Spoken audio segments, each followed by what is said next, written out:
अस्सलाम वालेकुम। आज हम स्टार्ट करने वाले हैं सबकी फेवरेट जनरल सर्जरी।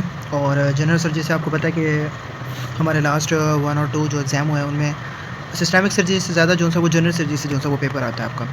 तो जितने भी टॉपिक्स हैं इसमें मोस्ट इंपॉर्टेंट आपका जो पोस्ट ऑपरेटिव केयर है, न्यूट्रिशन, फ्लूइड बैलेंस है, ट्रॉमा सबसे इंपॉर्टेंट है, बर्न इंजरी सबसे इंपॉर्टेंट है, आर्टीरियल वेनस भी देख लें, principle of laparoscopic and robotic surgery और सिस्टमिक डिजीज़।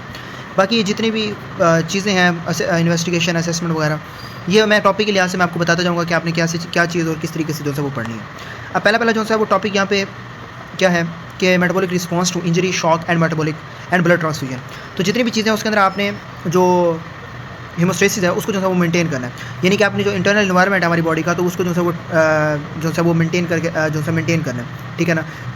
जब भी कोई सर्जरी होती है, ब्लड लॉस होता है, पेन होता है, इन्फेक्शन होता है, फास्टिंग एनेस्थीसिया होता है, तो ये इन चीज़ों को जो हमारी हीमोस्टेसिस होता है उसको क्या कर देता है, डिस्टर्ब कर देता है।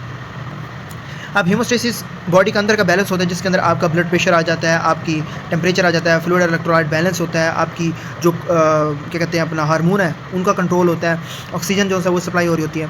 तो जब भी आपको किसी न किस्म की जो है वो इंजरी वगैरह हो जाए, ठीक है ना, या फिर आपको क्या कहते हैं अपना ऑपरेशन हो, ब्लीडिंग हो, या कोई ना किसी किस्म का जो है वो ऑपरेशन हो, ठीक है ना, जिसके अंदर आपका ब्लड वगैरह लॉस हो या शॉक होने का खतरा हो, तो ये जो बॉडी का बैलेंस होता है वो क्या हो जाता है, हिल जाता है, आपका जो है वो ख़राब हो जाता है, ठीक है। तो बॉडी सबसे पहले जो है वो जो चीज़ करती है, सबसे पहले जिन चीज़ों को सर्वाइवल सिस्टम के अंदर जो सेव करती है, तो आपने वो आपका होता है ब्रेन की परफ्यूजन ऑफ कोर्स। आपका जो ब्रेन है वो सबसे पहले, फिर उसके बाद हार्ट की सर्कुलेशन और ऑक्सीजन की डिलीवरी, ये 3 चीज़ें जो है वो सबसे इंपॉर्टेंट होती हैं, ठीक है। इसलिए अर्ली स्ट्रेस के अंदर जो बॉडी होती है वो हार्ट रेट बढ़ा देती है आपका, ठीक है ना, हार्ट रेट बढ़ा देती है, साथ साथ पानी और सोडियम को जो है वो रोक लेती है, यानी कि रिअब्जॉर्ब कर लेती है, उनको बाहर नहीं जाने देती, और शुगर जो है वो आपकी बढ़ा देती है, ठीक है। तो बीपी आपका जो है वो कभी कभी जो है वो नॉर्मल हो सकता है, लेकिन पेशेंट फिर भी जो है वो अनस्टेबल होता है बिकॉज ऑफ बॉडी कंपनसेशन। तो अर्ली वार्निंग साइन जो होता है आपको टाइकार्डियोलिक, urea, cold extremities, metabolic changes because of haemostasis falling. तो आपसे एक कॉमन सा क्वेश्चन किया जा सकता है कि कौन सा फिजियोलॉजिकल सिस्टम फेल होता है। वही चीज़ें जो आपकी पहले जो है वो आपकी ख़राब हो रही है, यानी कि आपका ब्रेन वगैरह ये चीज़ें, ठीक है ना। हार्मोन्स कौन से होते हैं आपके, एडीएच, एल्डोस्टेरोन, इंसुलिन, ये सारी चीज़ें जो होता है वो आपकी रेस कर जाती हैं। आपका स्ट्रेस हार्मोन आपका कॉर्टिसोल होता है वो आपको ज़्यादा होता है, हाइपरग्लाइसेमिया आपका ज़्यादा हो जाता है, ठीक है। तो ये चीज़ें आपकी जो है वो ज़्यादा हो जाती है, हमारी बॉडी को जो है नीड होती है। वो अगर क्वेश्चन के अंदर पूछे कि अगर ट्रॉमा के बाद अगर पेशेंट है वो टैकीकार्डिया, यूरिया, कोल्ड एक्सट्रीमिटीज़ में जाए तो आपने सबसे पहले क्या काम करना है। अगर पेशेंट जो है वो आपका जो पेशेंट है वो आपका फॉर एग्जांपल टैकीकार्डिया, ये सारी सिम्टम जो है वो बताई हो, तो आपने सबसे पहले क्या करना है, सबसे पहले आपने उसका जो परफ्यूजन है या ऑक्सीजनेशन है उसको रिस्टोर करना है, यानी कि अगर फ्लूइड या ब्लड की जो परफ्यूजन है उसको पहले जो है आपने ठीक करना है। उसके बाद जाके फिर आपने अदर चीज़ें करनी है कि आपने कोई ट्रॉमा वगैरह हुआ तो एंटीबायोटिक वगैरह पहले आपने परफ्यूजन वगैरह करनी है, ठीक है। और बाकी हर इंजरी के अंदर जो होता है वो किसी के अंदर स्मॉल कट होते हैं तो आपका जो है वो आपकी बॉडी जो है वो लोकल रिस्पॉन्स शो करती है। अगर मेजर ट्रॉमा, बर्न, सेप्सिस वगैरह हो तो आपकी जो पूरी बॉडी होती है वो उसको जो है रिस्पॉन्स कर रही होती है, ठीक है ना। यानी कि बॉडी की जो रिएक्शन होता है वो ग्रेडेड के ऊपर डिपेंड कर रहा होता है कि किस किस्म की जो है वो इंजरी हुई है, किस किस्म की इंजरी हुई है और किस किस्म का हमारी बॉडी ने रिस्पॉन्स देना है। अगर सीवियर इंजरी हुई है उसकी वजह से आपको स्ट्रॉन्ग इन्फ्लेमेशन शो होगी, कैटाबॉलिज्म आपका ज़्यादा होगा ताकि बॉन्ड हीलिंग के अंदर ज़्यादा मदद दे, मोर इंसुलिन रेजिस्टेंट होगी ताकि जितनी भी ग्लूकोज है उसको हील करने में मदद दे, मोर ऑर्गन जो है डिस्फंक्शन का रिस्क होगा, आसान हो जाए। अगर हमारी जो बॉडी, अच्छा इसके सारे जितने भी metabolic response to injury, shock, blood transfusion के ना वो हम इसी टॉपिक के अंदर ही मैक्सिमम मैं आपको कवर करवा दूंगा। आगे सिर्फ आपको आइडिया होगा कि अच्छा यार इसके अंदर जो है ना वो इस तरीके से जो है वो हमने फ्लूइड देना है, ठीक है ना। तो क्वेश्चन जो होता है वो आपका इंजरी के नेम पर नहीं होता बल्कि आपको पूछा जाता है कि why patient is worsening, why tachycardia persist, why protein break down is happening, why wound healing is poor. तो आंसर जो होता है वो आपकी रिलेट कर रहा होता है ग्रेड ऑफ इंजरी। तो अगर ज़्यादा इंजरी हुई है तो आपका इसका मतलब ये है कि आपकी जो बॉडी है वो पेशेंट जो है वो वर्सनिंग की तरफ जा रहा है। सिस्टमिक रिस्पॉन्स, ये स्ट्रेस जो रिस्पॉन्स है वो क्या होता है, ज़्यादा हो जाता है। तो उसमें आपसे ये पूछा जाता है कि किस पेशेंट के अंदर जो है वो स्ट्रॉन्ग मेटाबॉलिक जो है वो रिस्पॉन्ड है, ठीक है, किसके अंदर जो है वो स्ट्रॉन्ग मेटाबॉलिक रिस्पॉन्ड है। स्वेयर बर्न जो है वो सिस्टमिक डिफेक्ट कैसे कर देते तो ऐसी कंडीशन जिसके अंदर स्वेयर सिस्टमिक मेटाबॉलिक रिस्पॉन्स का खतरा हो तो उसको हम कहते हैं मेजर बर्न इंजरी। क्या कहते हैं, मेजर बर्न इंजरी। तो हमने जितनी भी चीज़ें आपने याद रखनी है कि आपकी जितनी भी चीज़ें metabolic response to injury, shock या ब्लड ट्रांसफ्यूजन आएंगी ना तो आपने सबसे इंपॉर्टेंट चीज़ याद रखनी है कि पहला पॉइंट ये है कि जो इंजरी हुई है वो जो उसकी जो ग्रेड है वो आपकी ज़्यादा है, मेजर है, माइनर है, स्मॉल सुपरफिशियल है, या कोई स्टिच्ड वाउंड था, या ऐसी चीज़ है जिसका आपकी जो मीडिएटर्स हैं उनके साथ कोई रिस्पॉन्ड है। तो आपने चीज़ों को जो है वो उसी तरीके से याद रखना है। जैसे ग्रेडेड नेचर के अंदर वही चीज़ें आ जाती हैं कि आपकी मतलब किस किस्म की थी। अगर जो मैंने आपके ऊपर बताया, मैंने आपको बताया ना कि आपके फर्स्ट टॉपिक के अंदर ऑलमोस्ट सारा कुछ मैं क्लियर करवा दूँगा। इसके अंदर भी यही है कि अगर आपकी जो माइल्ड इंजरी हुई है तो काज ट्रांजिएंट न्यूरोएंडोक्राइन ट्रांसमिशन है, लिमिटेड इन्फ्लेमेटरी चेंजेस। अगर स्मॉल कट है तो आपको लोकल रिस्पॉन्स शो होगा। क्या है आपका, अगर आपका स्मॉल कट है, अगर छोटा बहुत अगर आपको चोट वगैरह लगी है तो आपकी बॉडी जो है वो लोकल रिस्पॉन्स शो करेगी, ठीक है। लेकिन अगर आपको मेजर ट्रॉमा हुआ है, क्या हुआ है, मेजर ट्रॉमा या बर्न हुआ है, सेप्सिस वगैरह हुआ है, तो उसकी वजह से आपकी जो पूरी बॉडी है, होल बॉडी जो है वो आपका रिस्पॉन्स शो करेगी, ठीक है। तो इसी की वजह से जब भी आपकी मेजर इंजरी होती है या आपकी सीवियर इंजरी होती है तो उसकी वजह से आपकी स्ट्रॉन्गर जो होता है वो इन्फ्लामेशन होती है, ठीक है ना। स्ट्रॉन्गर इन्फ्लामेशन की वजह से हो सकती है, क्या कहते हैं, इंसुलिन रेजिस्टेंट उसके अंदर ज़्यादा हो जाती है, और ऑर्गन डिस्फंक्शन जो रिस्क है उसके अंदर ज़्यादा हो जाता है, ठीक है। तो ये नहीं होता कि इंजरी जो मैंशन किया होता है क्वेश्चन के अंदर कि इंजरी होगी है फलान, एक्चुअली पूछा जाता है कि वाई पेशेंट रिवर्स नहीं, ठीक है, why tachycardia process, why protein breakdown is happening, why वो जो है वो आपकी जो हीलिंग है वो पुअर हो रही है। तो ये इस तरीके से क्वेश्चन होते हैं, ठीक है। तो greater injury is equal to greater systemic stress response. फिर नेक्स्ट आपका जो है वो टॉपिक आ जाता है metabolic stress response to surgery. इसके अंदर ये होता है कि आपके जो इंटरल्यूकल 1 है ये है, यानी कि इंजरी के बाद आपकी बॉडी के अंदर जो केमिकल मैसेंजर्स होते हैं वो रिलीज होना स्टार्ट हो जाते हैं, ठीक है। Metabolic passes through and early एब फेस फॉलोड में। अच्छा, ये हम आगे जो है वो मैं आपको बताता हूँ कि एब फेस क्या होता है। एक्चुअल में जब भी आपकी बॉडी क्या कहते हैं अपना,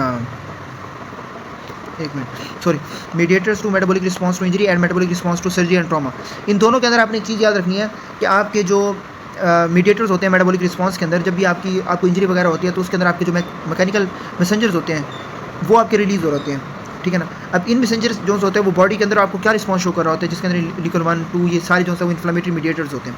अब केमिकल मैसेंजर्स जो होते हैं वो आपकी बॉडी के कह रहे होते हैं कि एनर्जी निकालो, शुगर बढ़ाओ, आपकी जो सोडियम और पानी है उसको जो है वो बॉडी के अंदर अब्जॉर्ब करके रखो, ब्लड प्रेशर को सपोर्ट करो, यानी कि वो हमारी बॉडी के अंदर जो आगे स्ट्रेस आ रहा है या आगे जो है वो इंजरी हुई है उसके रिस्पॉन्ड में जो है वो आपका रिलीज़ हो रहे होते हैं। So these mediator promotes gluconeogenesis, glycogenolysis, gluconeogenesis, lipolysis, protein catabolism, heart rate, vascular tone और जो है सोडियम वाटर एब्जॉर्प्शन जो है वो बढ़ा देते हैं। अब मीडिएटर्स के अंदर आपके इंटरल्यूकन 1 है, 6 है, TNF है, अल्फा कैटेकोलामाइन है, कॉर्टिसोल है। कॉर्टिसोल सबसे इंपॉर्टेंट रिस्पॉन्स शो कर रहा होता है आपका जो आपका स्ट्रेस होता है। अभी जब स्ट्रेस की कंडीशन होती है आपको पता है कोई काम नहीं होने देता, वाउंड की हीलिंग वगैरह जितनी भी चीज़ें होती हैं वो आपकी कम हो जाती हैं।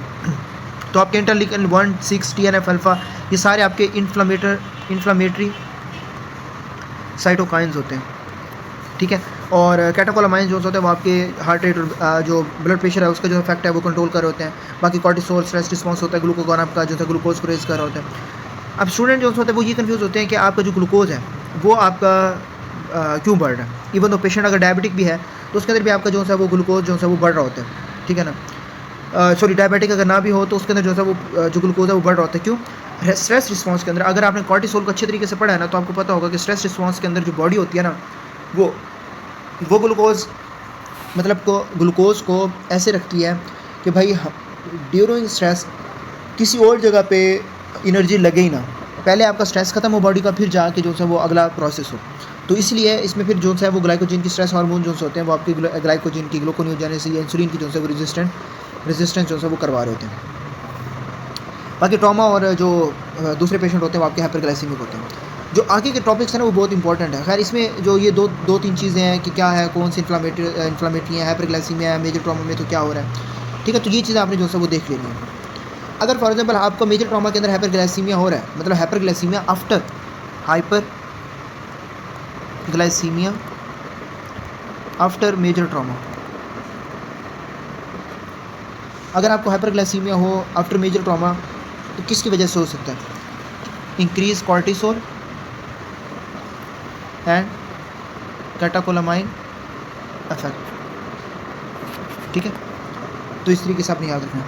अब एब एंड फ्लो मॉडल के अंदर क्या होता है, बॉडी के दो जो रिस्पॉन्स हैं वो दो फेसेस के अंदर होते हैं, एक एब फेस में और एक फ्लो में। एफ फेज़ का मतलब होता है अर्ली फेज़, यानी कि बॉडी जो है वो शॉक्ड होती है, low perfusion, low cardiac output, reduce tissue perfusion and decrease. और फ्लो फेज़ के अंदर क्या होता है कि लेटर फेज़ के अंदर होता है, ठीक है ना, जिसके अंदर आपका जो बॉडी होती है वो क्या होती है, हाइपर एक्टिव होती है। इसमें क्या होती है, आपकी बॉडी हाइपर एक्टिव होती है, और इसके अंदर बॉडी क्या होती है, शॉक की कंडीशन में होती है। तो हाइपर एक्टिव में क्या होता है, आपको फीवर होता है, hyperdynamic circulation, fever, catabolism, increase oxygen consumption. तो ऐप के अंदर जो है वो शॉक फेस होता है, फ्लो के अंदर आपका हाइपर मेटाबॉलिक या रिकवरी फेस या स्ट्रेस फेस होता है, ठीक है। अगर ऐप फेस रिवर्स ना हो, यानी कि पेशेंट जो है वो शॉक से बाहर ही ना आए, तो उसकी वजह से ऑर्गन जो है वो डैमेज होता रहता है, ठीक है। तो अगर आपके पास कोई भी अगर ट्रॉमा का पेशेंट आता है, अगर आपके पास कोई ट्रॉमा का पेशेंट आता है और वो आते साथ ही इनिशियली जो है वो कोल्ड हो, ठंडा हो, हाइपोटेंसिव है और पुअरली परफ्यूज हो, और 2 दिनों बाद जो होता है वो आफ्टर रिससिटेशन उसके अंदर जो है वो बुखार या मेटाबॉलिक जो डिमांड है वो ज़्यादा हो जाए, तो इसका मतलब क्या होगा कि ऐप फ्लो उसका जो है वो ठीक हो गया। अब उसका जो है वो सेकंड फेज़ जो है वो आपका स्टार्ट हो गया, which is your flow phase. Clear. फिर आ जाता है आपका change in body composition following injury. क्या होता है कि आपकी इंजरी के बाद आपकी बॉडी का रिस्पॉन्स शो कर रही होती है। एक तो आपके साथ सी बात है, जब इंजरी होती है तो आपके मसल्स टूटते हैं, मसल जो है वो आपके टूटते हैं तो एनर्जी बनती है। So protein catabolism lead to muscle wasting and weakness, total body water में increase while effective circulatory volume is low. यानी पानी जो पानी है बॉडी की जो सी शिफ्ट बॉडी में जो है वो शिफ्ट हो जाता है, और प्रोटीन जो है तो वो आपका लॉस हो रहा है। तो sodium and water change are commonly in early state, और जो एल्बुमिन है वो भी जो है वो कम हो सकता है। तो जब भी आपकी सीवियर इंजरी होती है तो उसकी वजह से सबसे पहले आपकी क्या होती है, आपके मसल्स को अफेक्ट होता है, तो मसल वेस्टिंग होती है, ठीक है। Muscle wasting plus negative nitrogen balance, ठीक है। अब आपको पता है कि आपकी जो बॉडी होती है उसके अंदर जो टोटल वाटर होता है वो फॉर एग्जांपल अगर आपकी बॉडी है उसके जो 60% टोटल बॉडी वाटर है, तो उसके अंदर आपको पता है कि आपकी 40-20 का कम्बिनेशन होता है, और उसके अंदर भी आपका जो इंट्रासेलुलर फ्लूइड होता है वो आपका ज़्यादा होता है as compare to extra cellular fluid, right. मैं एक एग्जांपल दे रहा हूँ। अब अगर बॉडी में टोटल वाटर ज़्यादा हो सकता है, बट जो अफेक्टिव सर्कुलेटिंग वॉल्यूम है वो आपका कम होता है, यानी पेशेंट जो होता है वो एडमिटस होता है, ठीक है, या फिर आपका उसकी जो परफ्यूजन होती है वो पुअर होती है। फॉर एग्जाम्पल अगर आपके पास कोई पेशेंट आता है, ठीक है ना, उसको ट्रॉमा हुआ है, ठीक है ना, ट्रॉमा की वजह से उसको मसल वेस्टिंग हुई है, वीकनेस हुई है, तो मुझे पता है उसकी मेटाबॉलिक एक्सप्लेनेशन क्या होगी, what is the main metabolic explanation. क्या उसका प्रोटीन है उसकी कैटाबॉलिज्म होगी, फैट की होगी, विटामिन के की होगी, या एक्सेसिव कोलाजन की होगी, बताएं। सबसे पहले क्या टूटेगा, आपका मसल वेस्टिंग है तो प्रोटीन, आपका प्रोटीन यहाँ पे स्टोर्ड होता है, तो इसलिए आपका मसल वेस्टिंग के अंदर प्रोटीन जो है उसकी कैटाबॉलिज्म होगी, यानी कि सीवियर इंजरी के अंदर जो है वो आपकी जो प्रोटीन जो होता है उसकी कैटाबॉलिज्म होती है, यानी कि आपकी जो ब्रेक डाउन होती है और वो लीन बॉडी मास से फिर आपका जो है वो नेगेटिव नाइट्रोजन बैलेंस जो है वो स्टार्ट हो जाता है। फिर आपका आ जाता है avoidable factor that compound the response to the injury, यानी कि कुछ चीज़ें जो है वो इंजरी को और जो है डेंजरस बना रही होती है, यानी कि available factor that compound the response to the injury. For example persistent bleeding हो रही है, मजीद उसको वो कर रही है, हाइपोवोलीमिया है, शॉक है, organ injury, hypoxia, hypothermia, pain, infection, all the implants amplify the stress response. Same वही है कि बॉडी के अंदर अगर bleeding, oxygen, temperature, pain, infection, जितनी भी चीज़ें, ठीक है, ये आपकी जो इंजरी है उसको और डेंजरस बना रही होती है। अब ये नहीं कि इंजरी का जो स्ट्रेस है वो सिर्फ आपको जो इंजरी से हो रहा है, जो बाद में जो मैनेजमेंट है उससे भी जो है वो बढ़ रहा होता है, ठीक है। इसलिए जो एक लफ्ज़ यूज़ होता है उसे कहते हैं कंपाउंडिंग फैक्टर। क्या कहते हैं हम, कंपाउंडिंग फैक्टर।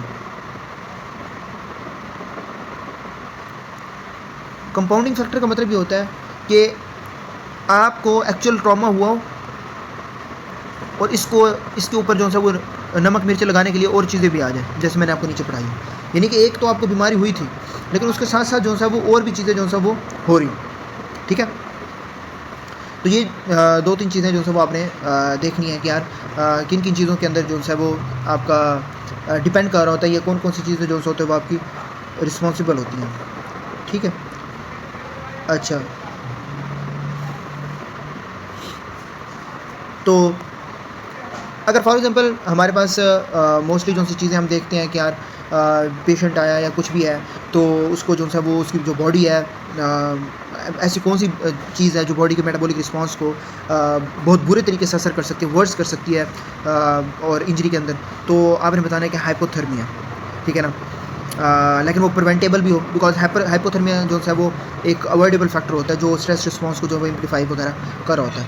तो आपने याद रखना है कि अगर आपको ट्रॉमा है, अगर आपको क्या है ट्रॉमा है प्लस आपको हाइपोथर्मिया है, तो इसका मतलब ये है क्या, ये क्या है आपका वर्स शॉक, ये क्या है आपका सबसे वर्स शॉक। अगर सेप्सिस है और डिले हो रहा है तो इसका मतलब आपकी इन्फ्लेमेशन बढ़ती चली जाएगी, ठीक है ना। अगर पेन आपका है और साथ साथ अगर आप एनाल्जेसिक्स यूज़ नहीं करें तो इसका मतलब आपका स्ट्रेस रिस्पांस भी बढ़ता चला जाएगा। अब पैथोफिजियोलॉजी ऑफ शॉक क्या है कि बॉडी जो टिश्यूज़ हैं, जो बॉडी टिश्यूज़ तक जो है खून और ऑक्सीजन जो है वो ठीक तरीके से जो है वो ना आ रही, यानी कि अगर आपका ये बॉडी टिश्यू है फॉर एग्जांपल, तो इस तरफ जो है वो आपकी ऑक्सीजन, ठीक है, और आपका जो ब्लड है, ये दोनों चीज़ें जो इसकी ज़िंदा रहने के लिए ज़रूरी हैं, ये दोनों चीज़ें जो है वो आपकी यहाँ तक ना आ रही हैं, ठीक है। तो जब आपकी ऑक्सीजन कम होती है तो उसकी वजह से जो सेल है वो एनारोबिक जो है वो मेटाबॉलिज्म पे चलना स्टार्ट कर देते हैं, उसके बाद लैक्टिक एसिडोसिस बनना स्टार्ट हो जाता है और आर्गन जो है वो फेल होना स्टार्ट हो जाता है, ठीक है। तो इसलिए shock is actually the इनएडिक्वेट tissue perfusion, ठीक है। शॉक का मतलब क्या होता है, इनएडिक्वेट टिश्यू परफ्यूजन, ठीक है। तो कुछ जो से पेशेंट्स होते हैं वो शॉक में होते हैं बिफोर सीवियर हाइपोटेंशन, और उसके अर्ली साइंस क्या होते हैं, आपको क्या देखने को मिल रहा होता है, tachycardia, hypotension, cold, clammy skin, delayed capillary fill, low urine output and confusion, ये सारी चीज़ें होती हैं, ठीक है। तो अगर आपसे कोई पूछे कि हमारी बॉडी के अंदर इन अ शॉक की कंडीशन लैक्टेट जो होता है वो आपका क्यों बड़ा होता है, हमारी बॉडी के अंदर जो लैक्टेट होता है, अभी ऊपर पढ़ा के आया मैं आपको, क्यों होता है, बिकॉज आपके जो सेल्स होते हैं, जो टिश्यूज़ होते हैं वो आपका एनारोबिक मेटाबॉलिज्म को अटेन कर लेता है, ठीक है, जिससे आपकी जो है वो टिश्यू परफ्यूजन कम होती है, ठीक है। फिर क्लासिफिकेशन ऑफ शॉक है, हाइपोवोलीमिया है, कार्डियोजेनिक है, डिस्ट्रीब्यूटिव, ऑब्स्ट्रक्टिव है। इसमें से एक क्वेश्चन तो मस्ट आएगा, याद रखना। हाइपोवोलीमिया क्या है कि खून या फ्लूइड का आपकी बॉडी के अंदर कम हो जाना, हेमरेज हुआ, वॉमिटिंग हुई, कोई बर्न हुआ, कम हो जाना, तो आपने हाइपोवोलीमिया है तो आपने फ्लूइड मेंटेन जो है वो करके रखना, ठीक है। अगर कार्डियोजेनिक शॉक है तो आपको जो हार्ट पंप है वो आपका फेल हो जाता है, it will lead to the MI। Distributive के अंदर जो होता है वो आपका जो वेसल्स हैं वो आपकी ज़्यादा डायलेट हो जाती हैं, जिसकी वजह से आपको सेप्सिस, एनाफिलैक्सिस और न्यूरोजेनिक शॉक देखने को मिल जाते हैं। ऑब्स्ट्रक्टिव के अंदर जो ब्लड का फ्लो होता है उसका जो रास्ता होता है वो ब्लॉक हो जाता है, ठीक है ना। फॉर एग्जांपल पल्मोनरी एम्बोलिज्म है, टेम्पोनार्ड है, मतलब आपकी फ्लूइड बढ़ गया है, मफल हार्ट साउंड जिसमें हम सुनते हैं, टेंशन न्यूमोथोरैक्स है, उसको कहते हैं ऑब्स्ट्रक्टिव शॉक, ठीक है। तो सब शॉक के अंदर जो होता है वो आपका जो ट्रीटमेंट होता है वो डिफरेंट होता है, but in case of hypovolaemia या जहाँ आपका फ्लूइड कम हो रहा है, अब ज़्यादा वहाँ पे आप फ्लूइड थोड़ी ना देंगे ना, वहाँ पे तो आप डायरेटिक्स वगैरह इन चीज़ों का इस्तेमाल करेंगे। तो अगर आपके पास पेशेंट आता है, जो इंपॉर्टेंट आता है कि एक्यूट MI का है और उसको हाइपरटेंशन है, कोल्ड एक्सट्रीमिटीज़ है, पुअर यूरिन आउटपुट है, तो किस किस्म का शॉक हो सकता है, तो आपने बताना कार्डियोजेनिक, अगर MI का जो है वो पेशेंट आता है आपके पास। ऐसे ही जो है वो हाइपोवोलीमिया का होता है, हमारे पास हाइपोवोलीमिया के तो ऐसे मैक्सिमम पेशेंट आते थे कि वो जो ये इंडस्ट्री के अंदर जो है वो काम कर रहे होते हैं ये चीज़ें, तो उनके अंदर जो मैक्सिमम जो है वो पेशेंट जो है वो हमारे पास आते थे। अच्छा, फिर क्या आ जाता है आपका कार्डियोवैस्कुलर मेटाबॉलिक रिस्क, ये आप देख लीजिएगा, recitation, fluid therapy, blood and blood component for the shock, ये सारी चीज़ें वही है कि आपने जो है वो किस तरीके से जो है रिस्पॉन्स करना होता है, मतलब जब भी आपके पास पेशेंट इस तरीके से आए तो। अच्छा, फिर आ जाता है आपका, अच्छा रिससिटेशन के अंदर ना सिर्फ आपने एक चीज़ को याद रखना है कि आपने ABC का जो फैक्टर है ना, ABCD, उसको नहीं बोलना कभी भी, ठीक है। और आपने पहले रिससिटेट करना है, उसके बाद ट्रीट करना है, ये आपने एक रूल याद रखना है, बेशक आप हाउस जॉब में भी क्यों ना है, पहले आपने रिससिटेट करना है और फिर आपने जो है वो ट्रीट करना है। बचा तो लो पहले, बचे ही ना, और पहले से आप जो है वो पहले एयरवेज को आपने मेंटेन करना होता है। ABC जो मैंने अप्रोच बताई, ऑक्सीजन मॉनिटरिंग, मतलब ABCD अप्रोच को करके फिर आपने IVs लाइन लगा के रखनी है, ताकि कोई भी फ्लूइड हमने लगाना है तो आप लगाएं। हाइपोवोलीमिया है तो फ्लूइड वगैरह लगा के रखे, जो कार्डियोमायोपैथी या फिर जो उनसे कंडीशन जिसमें आपका ब्लड ज़्यादा हो जाता है, ये चीज़ें होती हैं, उन डिफरेंट कंडीशन के अंदर आपको जो है वो देखना होता है। तो आपने pulse, BP, mental status, GCS, planters और आइज़, ये सारी चीज़ें जो है वो देखनी होती हैं। तो आपने जो है वो ये चीज़ें पढ़ लेनी है कि कौन कौन सी चीज़ें जो है आपने किन में देनी है। फिर आपका कहा जाता है haemorrhage, types of haemorrhage, degree and classification of haemorrhage, ये इंपॉर्टेंट है। अब आपको पता है कि हेमरेज में आपके ब्लड जो होता है वो लॉस सबसे ज़्यादा हो रहा होता है, ठीक है, जिसकी वजह से perfusion, oxygen delivery, haemodynamic patient जो है वो अनस्टेबल होता है। अब टाइप्स ऑफ हेमरेज के अंदर एक्सटर्नल भी आ सकती है, कंसील्ड भी है, आर्टीरियल भी है, वेनस भी है, सारी चीज़ें आ सकती हैं, ठीक है। अब जो ब्लड के कंपोनेंट्स है वो कौन कौन से होते हैं, हमारे आपने कभी कभी सुना हो कि वो कहते हैं यार इसको इनको ना पैक सेल्स लगवा लें, ऐसे कहते हैं ना, पैक सेल्स वॉल्यूम पीसीबीज।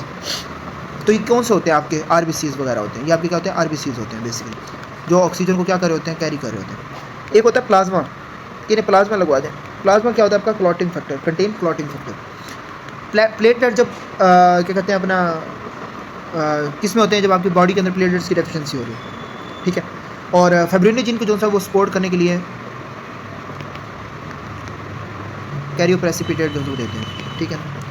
अब हम मैसिव ट्रांसफ्यूजन कब करते हैं, जब हाइपोथर्मिया हो, साथ कोगुलोपैथी हो, हाइपोकैल्सीमिया हो, हाइपरकैलेमिया में, यानी कि 3HC, यानी कि हाइपोथर्मिया, हाइपोकैल्सीमिया, हाइपरकैलेमिया और कोएगुलोपैथी, ये सारी चीज़ें, ठीक है ना। और मैसिव ट्रांसफ्यूजन जो होता है वो आपकी लाइफ सेविंग होती है, ठीक है। अगर आपके पास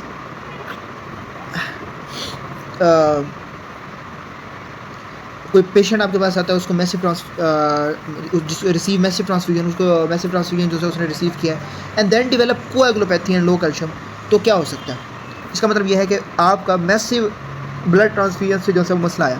मैंने अभी आपको बताया कि अगर आप मैसिव ट्रांसफ्यूजन देते हैं तो उसकी वजह से आपको मैसिव ट्रांसफ्यूजन, ठीक है, अच्छी बात है, अगर हाइपोवोलेमिक पेशेंट में आया तो कोई बात नहीं, लेकिन मैसिव ट्रांसफ्यूजन की कॉम्प्लिकेशन में हाइपोथर्मिया, डिल्यूशन, कोएगुलोपैथी, हाइपोकैल्सीमिया और ये चीज़ें आ सकती हैं, ठीक है। ये नहीं तो फिर उन्होंने जड़ा ना, और तुम समझोगे नहीं आ रहे थे, फिर दोबारा जड़ा ना, इधर वॉल्यूम कम हो गया तो इन्हों फिर लो, ऐसा नहीं है, ठीक है।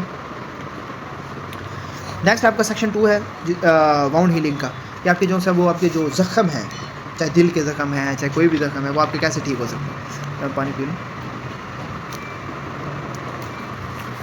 नेक्स्ट वाउंड हीलिंग के अंदर ना, ये जितने भी फैक्टर्स हैं, ये चीज़ें हैं, ये आप एक तो खुद देख लीजिएगा। सिर्फ ये है कि आपके जो वाउंड हील करने के लिए सबसे ज़्यादा आपको अच्छी सप्लाई चाहिए होती है, ब्लड सप्लाई चाहिए होती है, ऑक्सीजनेशन चाहिए होती है, यानी कि ऑक्सीजन प्रॉपर हो, कोई इन्फेक्शन ना हो, यानी कि, और जो पेशेंट है वो माल न्यूट्रिशन का जो है वो शिकार ना हो, उसकी गुड न्यूट्रिशन हो, ठीक है। और हीलिंग जो है वो तब ज़्यादा डिले होती है जब आपकी डायबिटीज़ हो, माल न्यूट्रिशन हो, स्मोकिंग, अनीमिया, स्टेरॉइड्स और ओल्ड एज में, ठीक है, तो बाउंड होती है।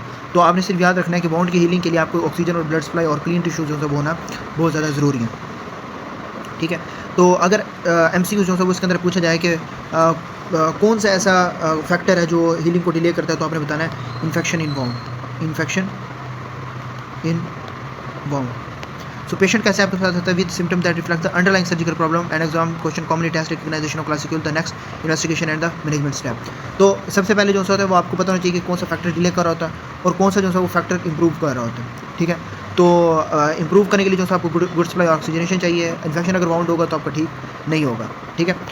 Classification of bound closer and healing के अंदर क्या है, पहले आपकी होती है प्राइमरी क्लोजर, यानी कि प्राइमरी इंटेंशन, फिर हो जाती है आपकी डिलेड और फिर आती है सेकेंडरी, डिलेड और सेकेंडरी। प्राइमरी के अंदर क्या होता है, आपका क्लीन बाउंड होता है, एजेस जो होता है वो इजीली मिल जाती हैं, ठीक है ना। और जिसके अंदर जो है आपकी एग्जांपल आती है सर्जिकल इंसिजन के अंदर। डिलेड प्राइमरी इन्फेक्शन के अंदर, प्राइमरी क्लियर के अंदर क्या होता है कि जो बाउंड होता है वो कंटामिनेटेड हो जाता है, ठीक है ना। और उससे जो है वो पहले आपने क्लीन करना होता है, डिब्राइडमेंट जो है वो करनी होती है ना, और उसके बाद में जो है उसको बंद करना होता है। फिर आ जाता है आपका सेकेंडरी इंटेंशन। सेकेंडरी इंटेंशन के अंदर क्या होता है कि आपके अंदर जो है बाउंड है वो खुला जो है वो छोड़ते हैं, ठीक है ना।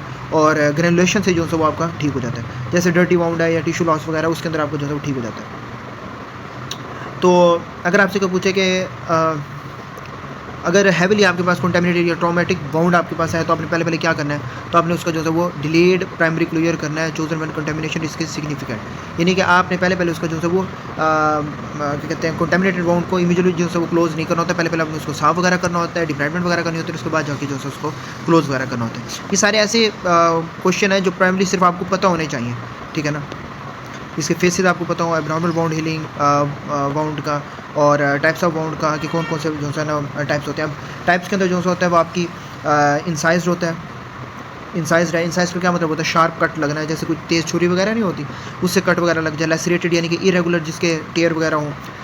पंक्चर का मतलब ये होता है कि आपकी जो ट्रैक है उसके अंदर जो है वो नैरो कोई सुराख वगैरह हो गया। क्रश एवल्जन यानी कि आपकी जो है वो टिश्यू जो है वो बैडली तरीके से जो है वो डैमेज हो, ठीक है ना। एवल्जन का मतलब होता है कि जो टिश्यू है वो टूट जाए, फट जाए, ठीक है ना। और एंड बाइट बाउंड यानी कि जो जिसके अंदर आपको जो इन्फेक्शन है उसका जो रिस्क है वो ज़्यादा हो जाए, ठीक है। तो इसके अंदर सिर्फ आपने जो है वो टाइप्स ऑफ बाउंड को याद रखना है। फिर आपको आ जाता है, हाँ ये इंपॉर्टेंट है, hypertrophic scar, keloids and the treatment. Keloids का जो सा वो क्वेश्चन आया हुआ था। हाइपरट्रॉफिक स्कार्स या किलोइड्स क्या होते हैं? हाइपरट्रॉफिक स्कार्स का मतलब होता है कि स्कार जो होते हैं आपको बड़े हों, जो वाउंड की बाउंड्री हो, both result from excessive collagen deposition but keloids are more aggressive. अगर ये एमसीक्यूज भी आया होता है कि कौन से जो है वो सबसे ज़्यादा अग्रेसिव होते हैं, तो किलोइड आपके अग्रेसिव होते हैं, लेकिन एमसीक्यूज की तरह दूसरी नोयत का था।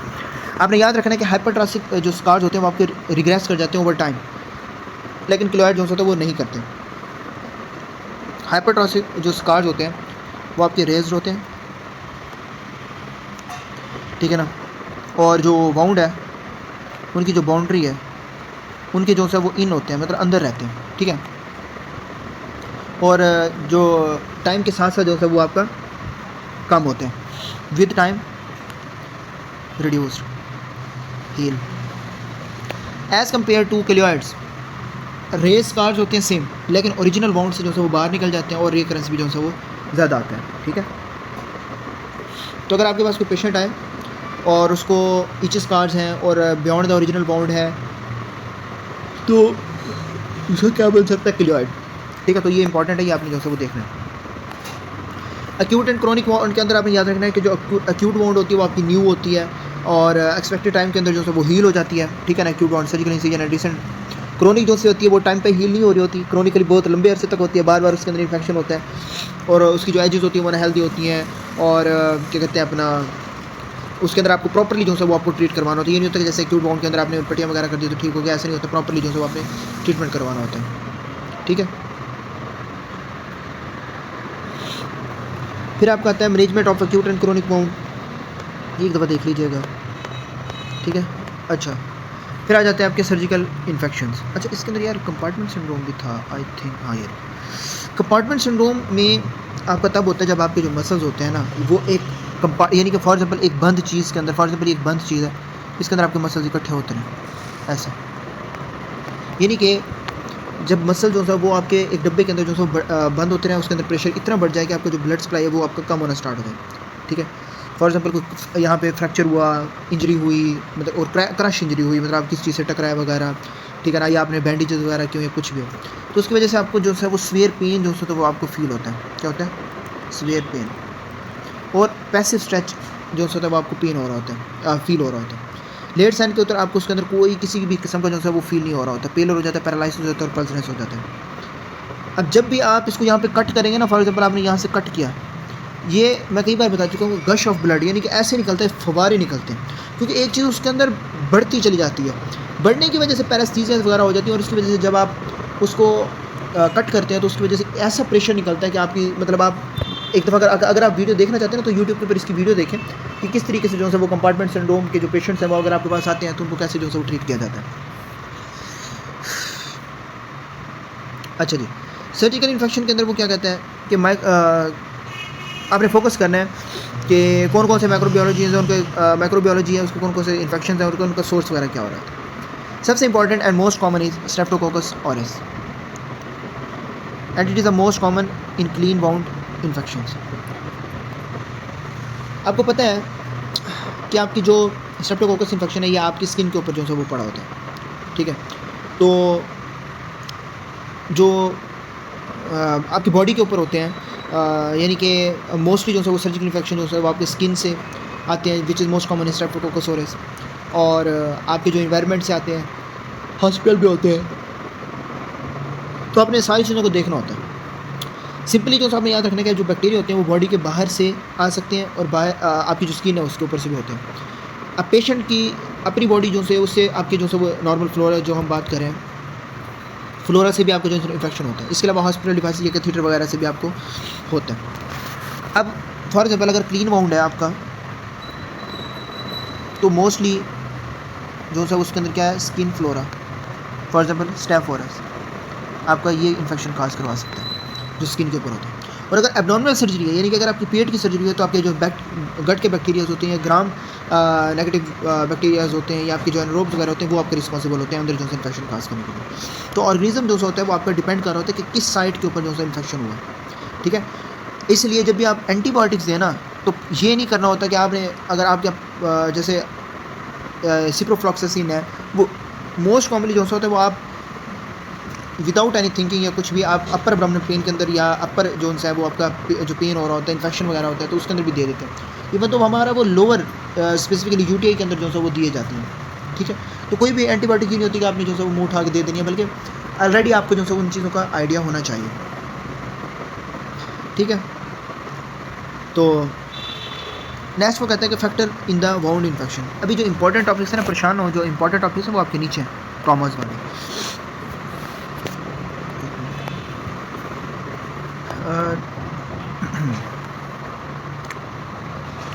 अच्छा, आपने याद रखना है कि जब भी आप ये इन्फेक्शन वगैरह पे आप देखें कि फैक्टर्स के क्या हैं, ये चीज़ें, ये बहुत मतलब माइनर सी हैं, इसका कोई वो नहीं है, ठीक है।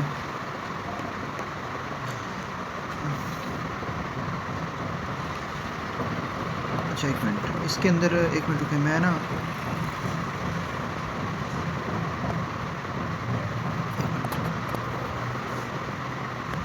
अच्छा जल्दी जल्दी फ्लो में पढ़ लेते हैं। अच्छा, फैक्टर इन वाउंड इन्फेक्शन का क्या मतलब है कि ऐसे ऐसे फैक्टर जो वाउंड इन्फेक्शन है उनको जो है वो ज़्यादा करते हैं। हमें अभी पीछे भी यही चीज़ें पढ़ के आए कि कौन सी ऐसी चीज़ें होती हैं जो उस साइट को जो है वो इन्हांस कर रही होती हैं। एक तो ठीक होना होता है उसने, लेकिन उसको जो है वो मज़ीद ख़राब करने के लिए जो है और चीज़ें आ जाती हैं, ठीक है ना। कंटेमिनेशन है, डेड स्पेस है, हेमाटोमा या फॉरेन बॉडीज़ वगैरह। अब वाउंड इन्फेक्शन तब ज़्यादा होता है जब आपका वाउंड डर्टी हो, अंदर जो ब्लड है वो कलेक्ट हो जाए, जिसे हम हेमाटोमा कहते हैं, ठीक है ना। या कोई फॉरेन बॉडी जो होता है वो हो, या टिश्यू जो है डेड है, या स्कीमिया हो, या पेशेंट जो है वो डायबिटिक है। आपको पता है कि डायबिटीज़ के पेशेंट के अंदर वाउंड हीलिंग बहुत पुअर होती है, ठीक है। तो बैक्टीरिया एलोन जो होता है, अकेले जो होता है वो ज़्यादा अफेक्ट नहीं कर सकते बॉडी के ऊपर। हाँ, हमारी तरफ से कोई ना कोई मज़ीद कोई मसला आ रहा हो ना, यानी कि जहाँ पे आपका पुअर की जो टिश्यूज़ की कंडीशन है वो वीक हो, फिर वहाँ पे जो है वो एग्जैक्टली करवा रहे होते हैं, ठीक है। तो अगर आपसे कोई पूछे ना कि एक तो पेशेंट की प्रेजेंटेशन आपको पता होना चाहिए, और मोस्ट कॉमनली जो है वो ये अगर पूछे ना इसके अंदर कि अगर आपके पास कोई पेशेंट आता है और उसके अंदर ऐसा कौन सा फैक्टर है जो इंक्रीज़ करता है सर्जिकल साइट इन्फेक्शन को, तो आपने बताना poor glycaemic control, poor glycaemic control. वो अगर रिस्क फैक्टर के बारे में पूछा जाए कि कौन कौन से रिस्क फैक्टर होते हैं, तो आपने याद रखना कि आपकी डायबिटीज़, स्मोकिंग वगैरह ये चीज़ें जो होते हैं वो इंपॉर्टेंट होती हैं, ठीक है। अच्छा, द डिसाइसिव पीरियड क्या होता है?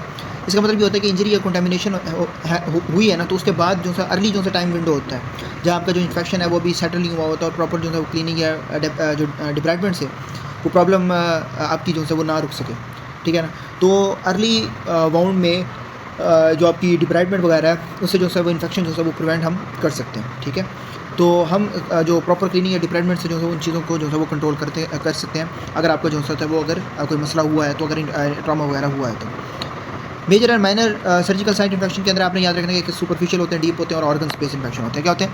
सुपरफिशियल, डीप और ऑर्गन स्पेस। अब सुपरफिशियल के अंदर आपके स्किन सबक्यूटेनियस टिश्यूज आते हैं, डीप के अंदर फेशियल मसल्स होते हैं, और ऑर्गन के अंदर जो है वो अंदर वाली जो ऑपरेशन वाली कैविटी या ऑर्गन्स वगैरह होते हैं। तो अगर आपसे कोई पूछे कि पस है प्लस रेडनेस है प्लस फीवर आफ्टर सर्जरी है, तो आपने बताना it is a surgical site infection, ठीक है। तो पोस्ट ऑपरेटिव डे हो विद 4 दिनों बाद अगर बुखार हो रहा हो और एथमेटिस वाउंड हो, साइट डिस्चार्ज हो रहा हो, और क्या कहते हैं उसमें जो है वो हम कह सकते हैं कि it is a surgical site infection, ठीक है। नेक्स्ट कहते हैं specific local wound infection and necrotising fasciitis. अब इसके अंदर क्या होता है? नेक्रोटाइजिंग फिशाइटिस के अंदर severe pain, toxicity, oedema and rapid tissue destruction होती है। यानी कि जब भी पेशेंट आपका प्रेजेंट करता है तो उसके अंदर आपको टॉक्सिसिटी, एडीमा या रैपिड जो है टिश्यू डिस्ट्रक्शन देखने को मिल रहा होता है, as compare to the gas gangrenes. एक नेक्रोटाइजिंग फिशाइटिस और एक गैस गैंग्रीन, ये दोनों इंपॉर्टेंट है। गैस गैंग्रीन के अंदर आपको क्लस्ट्रोलिडियल मायोनेक्रोसिस जो है वो देखने को मिल रही होती हैं with crepitus and foul discharge. अब इन दोनों के अंदर जो है वो आपने याद रखना है, ठीक है ना। और इसके अंदर आपने अर्जेंट जो सर्जिकल डिप्राइवमेंट है वो आपने करनी होती है, ठीक है ना। तो एंटीबायोटिक नहीं होती, साथ साथ आपने जो होता है वो आपने सर्जिकल जो अर्जेंट सर्जिकल डिप्राइवमेंट है वो आपने करनी होती है, ठीक है। तो ये दोनों जो होती है आपकी सर्जिकल एमरजेंसीज होती हैं। नेक्रोटाइजिंग फिशाइटिस जो होता है उसके अंदर आपको मैंने शायद पहले किस जगह पे पढ़ाया था कि पेन आउट ऑफ प्रोपोर्शन, ये 2-3 चीज़ों का पेन होता है, जैसे एक्यूट पैंक्रेटाइटिस के अंदर भी कंडीशन होती है पेन आउट ऑफ प्रोपोर्शन वगैरह। अब इसके अंदर क्या होता है कि जब भी आपके पास पेशेंट आता है तो उसको पेन इतना शदीद हो रहा होता है, साथ साथ वो फैल रहा होता है, और पेशेंट जो है वो बहुत ज़्यादा टॉक्सिक होता है, ठीक है ना। गैस गैंग्रीन के अंदर जो होता है वो आपको मसल का इन्फेक्शन शो होता है, जिसमें आपको आपकी क्लिनिकली जो सी हिस्ट्री होती है ना, उसमें आपने देखना होता है कि उसके गैस क्रेपिटस फॉल स्मेल या डिस्चार्ज वगैरह आपको देखने को मिला होता है। तो इन सारी कंडीशन में आपने जो है डिप्रेटमेंट वगैरह करनी होती है। ठीक हो गया। फिर आ जाता है आपका बैक्टीरियमिया, सेप्टिसीमिया एंड SIRS।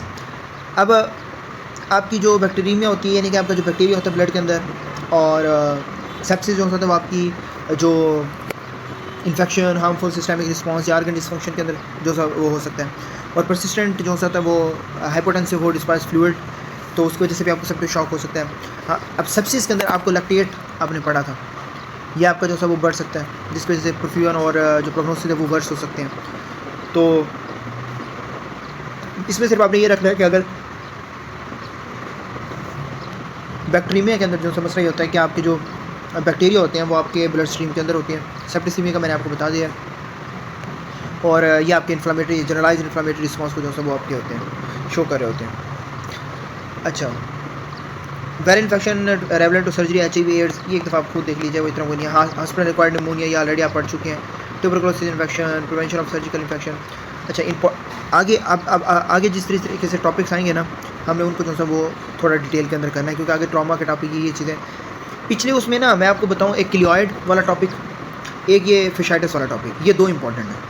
ठीक है, इसके अलावा कुछ खास ऐसे इंपॉर्टेंट नहीं है। ठीक है, तो आपने वो दो टॉपिक देखने हैं।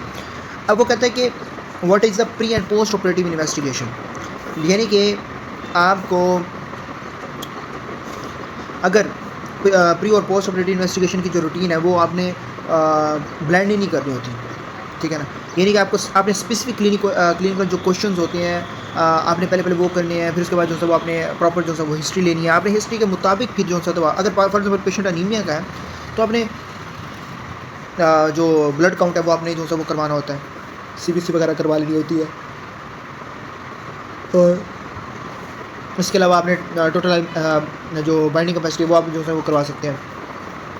डिहाइड्रेशन और रीनल के अगर जो प्रॉब्लम हो तो आप जो है वो यूरिया, क्रेट और इलेक्ट्रोलाइट्स वगैरह करवा रहे होते हैं। यहाँ पे ये सारी चीज़ें लिखी हुई हैं।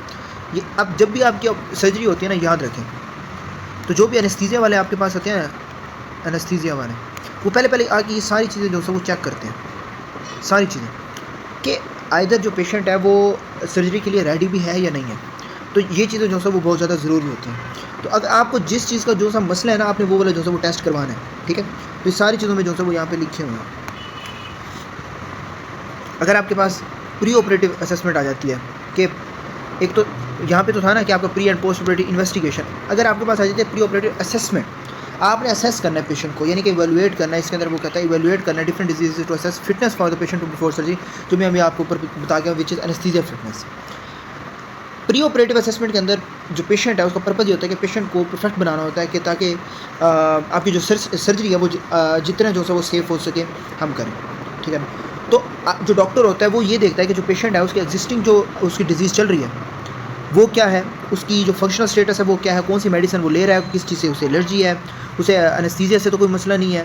ठीक है ना, और वो सर्जरी के लिए जो है वो इलेक्टिव है, जो सर्जरी है वो इलेक्टिव है, अर्जेंट है, क्योंकि तो नींद मुझे इतनी आ रही है ना, क्योंकि अर्जेंट सर्जरी के अंदर जो है वो आपको ऑप्टिमाइजेशन को जो है वो टाइम कम मिलता है। ठीक है, तो हाई रिस्क फीचर या हाई रिस्क कंसेंट के ऊपर जो है वो हमने करना होता है।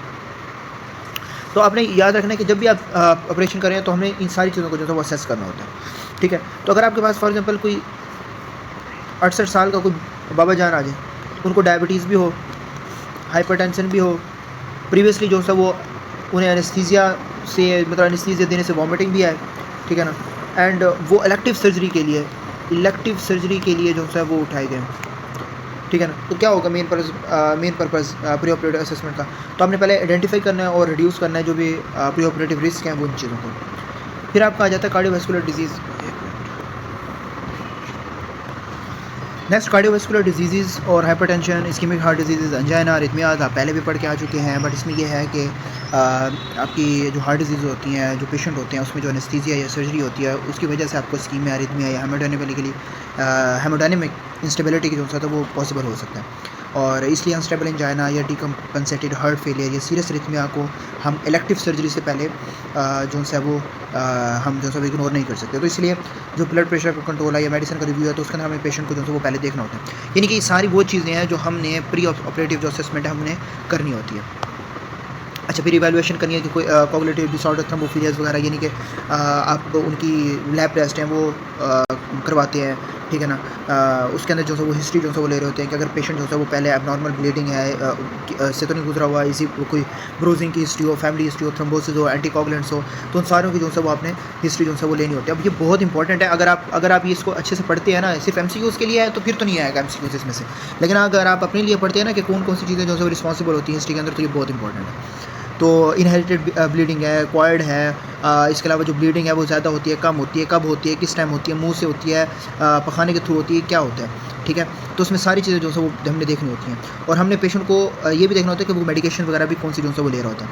रिस्पिरेटरी डिजीज़ के अंदर आपने COPD, अस्थमा, रिस्पिरेटरी डिजीज़ जितनी भी चीज़ें होती हैं कि पेशेंट जो होता है उसको निमोनिया तो नहीं हुआ, ब्रोंकोस्पाज्म तो नहीं है, कोई वेंटिलेशन पे तो नहीं रहा, या उसको जो है वो सांस का मसला तो नहीं होता, या ऑन जो है वो स्पोर्ट तो नहीं है कि वेंट की स्पोर्ट के ऊपर हो।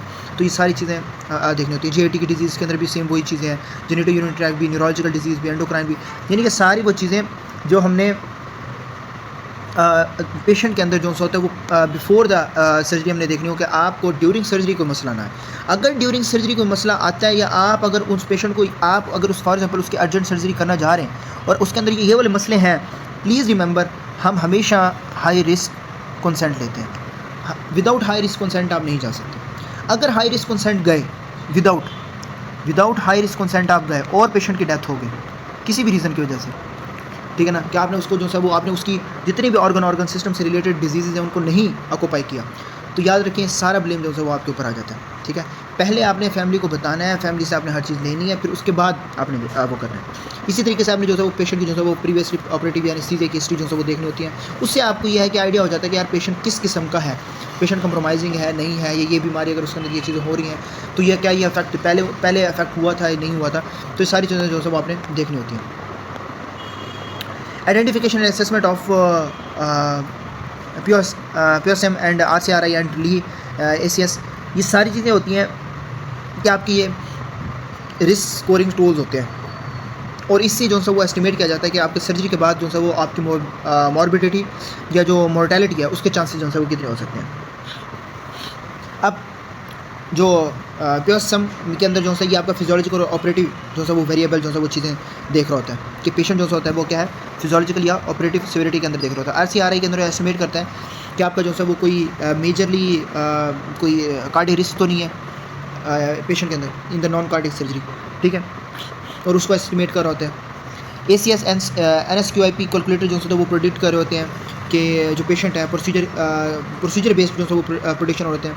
तो टूल्स के अंदर जो है इन सारी टूल्स के अंदर आपने क्लिनिकल जजमेंट को जो है वो अपने देखना होता है, इवन तो उसको रिप्लेस नहीं कर रहा होता, बल्कि जो है ये आपका इन्फॉर्म कंसेंट इसके अंदर आ जाता है, ऑप्टिमाइजेशन आ जाता है, प्लानिंग होता है, इन सारी चीज़ों को जो है अंदर हेल्प कर रहा होता है, ठीक है। फिर आपका आ जाता है optimisation of high risk patient before. अब ये देखें ये चीज़ जो है वो बहुत इंपॉर्टेंट है कि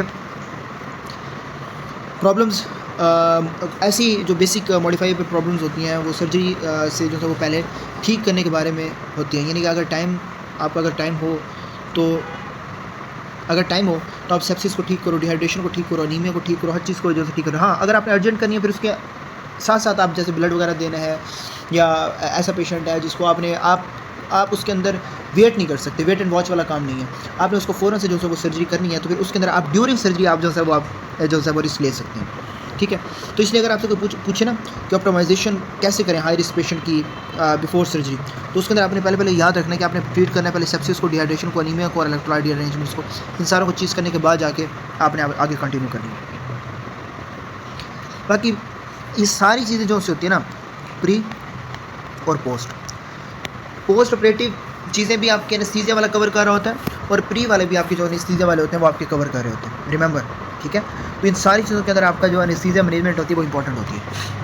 ये देखें principle of anaesthesia and pain management, वो बात वही है कि आपका प्री एंड पोस्ट के अंदर आपके एनेस्थीसिया प्री ऑपरेटिव भी वो आएंगे, हर चीज़ें चेक करेंगे, हर चीज़ चेक करेंगे, ठीक है ना, कि यार बीपी का मसला तो नहीं है, डायबिटीज़ का मसला तो नहीं है, दिल का मसला तो नहीं है, दिल से रिलेटेड कोई खून पतला करने वाली दवाइयाँ वगैरह खा रही हों, ठीक है, और इसके अलावा जो है वो या दिल का कोई मसला रहा हो, या उनका जो है वो आपके पहले जो है वो जिगर का कोई मसला रहा हो, ऐसी कोई भी चीज़ जिस सर्जरी की तरफ आप जा रहे हैं और उसका जो इम्पैक्ट है वो आपके हार्ट, लंग्स, GIT, न्यूरोलॉजिकली, यानी कि हिमा, यानी कि आपके जो खून वगैरह उन पे इफेक्ट ना पड़े। और पोस्ट ऑपरेटिव में हम ये देखते हैं कि यार सर्जरी होने के बाद इन चीज़ों के ऊपर कोई इफेक्ट तो नहीं पड़ा, दिल के ऊपर हो। देखिए ना, जब भी आप कोई प्रोसीजर करते हैं, मैं आपको एक एग्जांपल देता हूँ, आपको समझ में आ जाएगी। एक पेशेंट आपके पास आया, आपको प्री ऑप मिला, आपका ये पेज था, यहाँ पे खाने बने हुए थे, 3 बने होते हैं बेसिकली। आपने उससे पूछा आपको काला ईयरकान है, काला पीला ईयरकान है? उसने कहा नहीं। आपने हेपेटाइटिस सी पे भी कट कर दिया, हेपेटाइटिस बी पे भी कट कर दिया, HIV है? नहीं। आपने लैब्स वगैरह भी देखी, नेगेटिव है, तो आपने कट कर दिया। आपने उससे पूछना आपको जो है वो दमे का कोई मसला है? वो कहेगा नहीं। आप उससे पूछेंगे आपको दिल का कोई मसला है? वो कहेगा नहीं। डायबिटीज़ का मसला है? वो कहेगा जी। हाइपरटेंशन का मसला है? वो कहेगा जी। ठीक है, अब ये चीज़ें 2 चीज़ें आपको क्या मिल गई? कॉमन मिल गई। ठीक है, अब आपने लैब्स में गए, लैब्स के अंदर आपने देखा कि उसका जो ब्लड है यानी कि HB है, आपने HB देखा, PT देखा, PTT देखा, INR देखा, WBC काउंट देखा कि इन्फेक्शन वगैरह तो नहीं चला। HB उसका है 7 पे, 7.0 फॉर एग्जांपल। WBC उसका है 14 पे, यानी कि इन्फेक्शन चल रहा है। इन दोनों कंडीशन को देखते हो और इन दोनों कंडीशन को देखते हो आपने उसका हाई रिस्क कंसेंट ले लिया। ठीक है ना। अगर फॉर एग्जांपल इनमें भी आपको मसला आ रहा है और इनके अंदर भी आपका हेपेटाइटिस B C कॉमन है और HB के अंदर भी है, तो आपने लेना सीवियर हाई रिस्क कंसेंट। भाई हम अपनी तरफ से कर रहे हैं, बाद में देखते हैं। ठीक है, अब प्री ऑपरेटिव तो आपने ये चीज़ें ले ली, कर लिया। ठीक है, अब पेशेंट ठीक है यार, सर्जरी के लिए ठीक है, रेडी है, लंग्स का कोई इशू नहीं है, ये फलां, ये बस ये इन्फेक्शन वगैरह है, HB कम है, आपने प्रोसीजर कर दिया। ठीक है, आफ्टर प्रोसीजर पेशेंट जो सा है उसकी जो पेशेंट जो है वो हाइपोक्सिक हो जाए और वो आपका जो है ऑक्सीजन डिपेंडेंट है, यानी कि उसकी ऑक्सीजन ही ना ठीक हो रही। अब ऐसे ही हमारे पास पेशेंट आया, बिफोर द प्रोसीजर उसकी जो सी फाइंडिंग्स थी वो बिल्कुल ठीक थी, लेकिन आफ्टर द प्रोसीजर वो बंदा जो क्या कहते हैं अपना जो लड़की थी वो नर्स थी, बेसिकली यंग थी, मतलब शी इज़ 35 ईयर्स ओल्ड, यानी कि यंग से मुराद ये है कि वो एक वालदा थी एक बच्चे की, तो छोटा सा उसका बच्चा था। तो वो अब बिफोर प्रोसीजर तो बिल्कुल ठीक थी, लेकिन आफ्टर प्रोसीजर उनको जो है वो ऑक्सीजन डिपेंडेंट होगी। जब वार्ड के अंदर आई, हालांकि गैस्ट्रो वार्ड के अंदर ऐसे कोई इतना हाइपोक्सिक नहीं होता पेशेंट, लेकिन वो आई। अच्छा, जब वो आई तो उस टाइम पे ना हमें आइडिया नहीं हुआ, ये मैं पहले भी एक दफ़ा बता चुका हूँ, अगर न्यू बच्चे हैं तो वो चलो ये चीज़ सुन लेंगे, अगर वो जॉब के लिए उनको हेल्प मिलेगी। अब हमें नहीं पता था कि यार उसके जो लंग्स हैं। अच्छा, हमने लंग्स चेक किए तो हमने उसको जो है हमें क्रैपेट जो उनसे वो क्रैप्स वगैरह मिलना स्टार्ट हुए, तो हमने कहा यार चलो ना इसको नेब्स करवाएं, साथ साथ आप इनको फिजियोथेरेपी करवाएं। पहले आपने अगर जब भी आपको क्रैप्स वगैरह मिले ना, तो आपने बगैर किसी PGR से पूछे फिजियोथेरेपी और नेब्स आपने ऐड कर देनी है। इसका कोई साइड इफेक्ट नहीं है, कोई साइड इफेक्ट नहीं है। ठीक है, थपथपियाँ वगैरह दें, हर चीज़ वगैरह दें अगर आपको क्रैप्स वगैरह मिल रहे हैं। फिर दोबारा जब हमने सुनी आवाज़, तो राइट साइड से आपको आवाज़ आ ही नहीं रही थी और लेफ्ट साइड से जो है वो आपको अपर और आपका जो मिडल लोब है वहाँ से आ रही थी, लोअर लोब से बिल्कुल भी नहीं आ रही थी, यानी कि एपेक्स से आपको आवाज़ें आ रही थी। खैर, फिर उसके बाद हम पेशेंट को हमने असेस करना स्टार्ट किया, चीज़ें देखना स्टार्ट की। जब हमें नहीं मिली ना जो एयर है, तो हमें आइडिया हुआ, तो हमने एक्सरे करवाया, अर्जेंट एक्सरे करवाया, तो उसके अंदर हमें फ्यूजन मिले, फ्लूइड इतना बड़ा हो। फिर हमने क्या किया, हमने उसको डायरेटिक्स देना स्टार्ट कर दिया। जब भी आप डायरेटिक्स दें, साथ आप फोली लाजमी अटैच करें, फोलीज कैथेटर, फोली लाजमी अटैच करें। क्यों? डायरेटिक्स आपके जो क्या कहते हैं बॉडी से ब्लड को बाहर निकाल रहा होता है, इसको पानी को। क्या हुआ, फोली अटैच कर दी और फ्लूइड जो है उसका हमने फोली भी ऐड कर दी। डायरेटिक्स अभी देने ही थे, 5 मिनट के अंदर उसको 800 ml का यूरिन आ गया। 800 ml is not a common thing, यानी कि 1 लीटर से 200 ml कम पेशाब आ गया। परेशान, कहने का मकसद ये था कि उसको कोई यूरिनरी ऑब्स्ट्रक्टिव आउटफ्लो चल रहा था, उसका पेशाब नहीं आ रहा था। क्या मसला था कि उसने 800 कर दिया। जैसे ही डायरेटिक्स ऐड किया, उसके 2 मिनट बाद उसको फिर से जब ये खाली किया बैग, उसको फिर से 800 ml का आ गया। फिर बैग खाली किया, डायरेटिक्स लगने की वजह से उसका ठीक हुआ। लेकिन बात इस हद तक बढ़ चुकी थी कि उनके पूरे जो लंग्स थे वो ख़राब हो चुके थे। एट द एंड पेशेंट जो सा है वो उसका conscious level from the GCS 14 से 12, 12 से 9, 9 से 7, और जब पेशेंट का GCS 9 से बिलो चला जाए तो उसको याद रखो आपने ऑक्सीजन, फोली, NG तीनों चीज़ें आपने लगा देनी होती हैं। ठीक है, साथ साथ आपने जब सांस से नीचे गया और उसकी ऑक्सीजन मेंटेन नहीं हो रही थी, तो उसकी ऑक्सीजन भी ऐसे ही रही कि पहले उसकी ऑक्सीजन थी आपकी 92 से 88 पे आई, 88 से 85 पे। हमने जो है वो 15 लीटर के ऊपर उसको स्टार्ट कर दिया। 15 लीटर मैक्सिमम होता है। हाँ, वेंट के ऊपर आप कर सकते हैं मैक्सिमम, लेकिन इसके अंदर आपका 15 लीटर होता है, जो हम आपका विदाउट वेंट जो है वो देते हैं स्पोर्ट। 15 लीटर के ऊपर भी उसकी 85 मैनेज करी थी। हमने प्लान किया कि हम इसको ETT पास करते हैं। ETT पास करते तक वो बंदी, मतलब जो नर्स थी, वो आपकी मतलब कोलैप्सिंग स्टेट के अंदर जो जा रही थी, और एट द एंड वो जो सा वो गैस्प्रिंग स्टेट के अंदर चली गई, देखते ही देखते गैस्प्रिंग स्टेट के अंदर। हमने उनको जो सा वो आईसीयू की कॉल लिखी, आईसीयू की कॉल लिखी तो आईसीयू वालों ने कहा चलें जी ठीक है हमारे पास नहीं है, ठीक है। तो जब हम आईसीयू हम लेके गए तो उस टाइम पे फिर हम चेक वगैरह कराया, हर चीज़ वगैरह करवाई, एंड द पेशेंट जैसे ही हमने पेशेंट को शिफ्ट किया शी डाइड।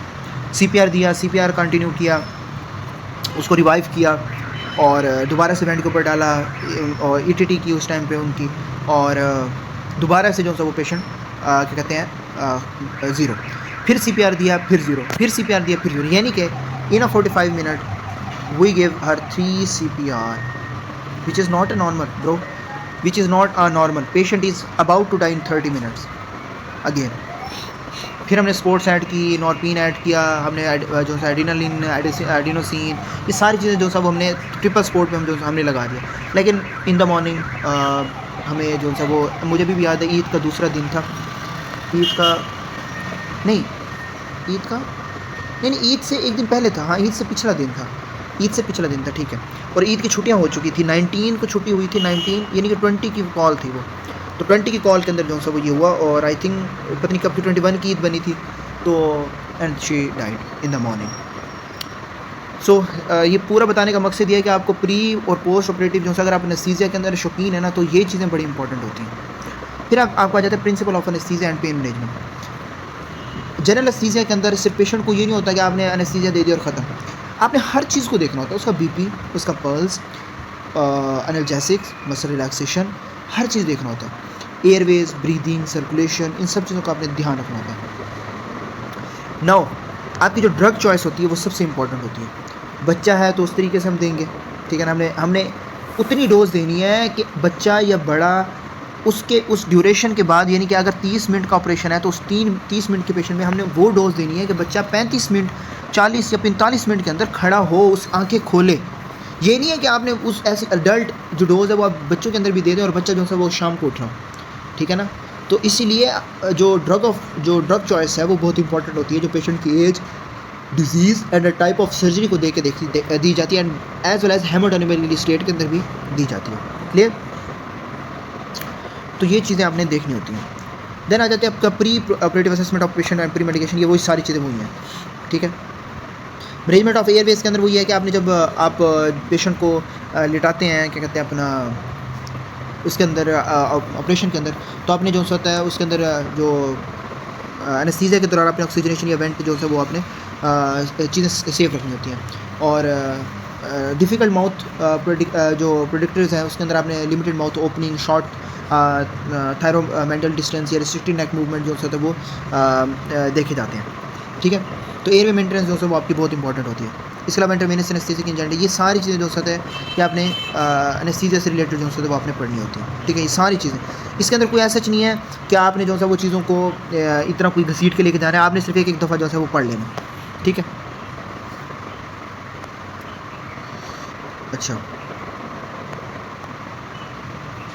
अब ये तो आपकी एनेस्थीसिया का एक वो था ना कि आपने जो है वो किस तरीके से करना है। एक मिनट, जितनी भी हमारी जो एनेस्थीसिया की थी ना, आपने सिर्फ इतना याद रखना है कि आपने जो जनरल एनेस्थीसिया कोर के अंदर आपने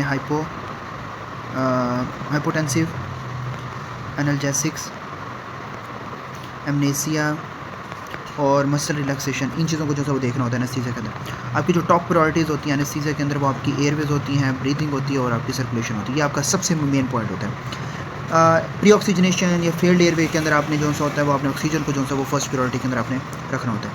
हाँ, ट्रीटमेंट ऑफ चॉइस पूछें हाइपोटेंशन के अंदर तो आपने बताना है प्रोपोफोर, और ये देते हुए प्रोपोफोर।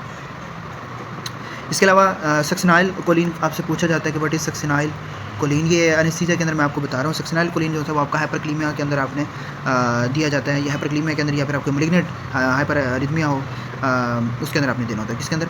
हाइपरक्लीमिया या फिर हाइपररिथमिया, ठीक है। इसके अलावा कोई भी कंडीशन होती है उसको आपने जो सा वो उसी टाइम पे जो सा वो अपने एनाल्जेसिक्स वगैरह देने हैं, स्पाइनल एनेस्थीसिया वगैरह देनी है, तो आपने हर चीज़ को देखना होता है। फिर आपका आ जाता है पोस्ट ऑपरेटिव पर। पोस्ट ऑपरेटिव में क्या होता है कि आपका ऑपरेशन हो गया, अब देखिए 3 से 4 चीज़ें मैंने आपको बता दी हैं। वो जो कहानी मैंने आपको बताई है उसके अंदर आपकी पोस्ट, प्री, ड्यूरिंग के अंदर आपके एनेस्थीसिया वाले आ जाते हैं, पोस्ट और प्री के अंदर जो है वो आपके एनेस्थीसिया वाले पहले उसका रिकॉर्ड देखते हैं और आफ्टर द रिकॉर्ड जो है वो आपको देखते हैं कि आपकी सर्जरी होने के बाद जो है उसकी पेशेंट की क्या कंडीशन है। तो पोस्ट ऑपरेटिव के अंदर वो कहते हैं कि standard of anaesthesia care in immediate post में, यानी कि आपका ऑपरेशन हुआ।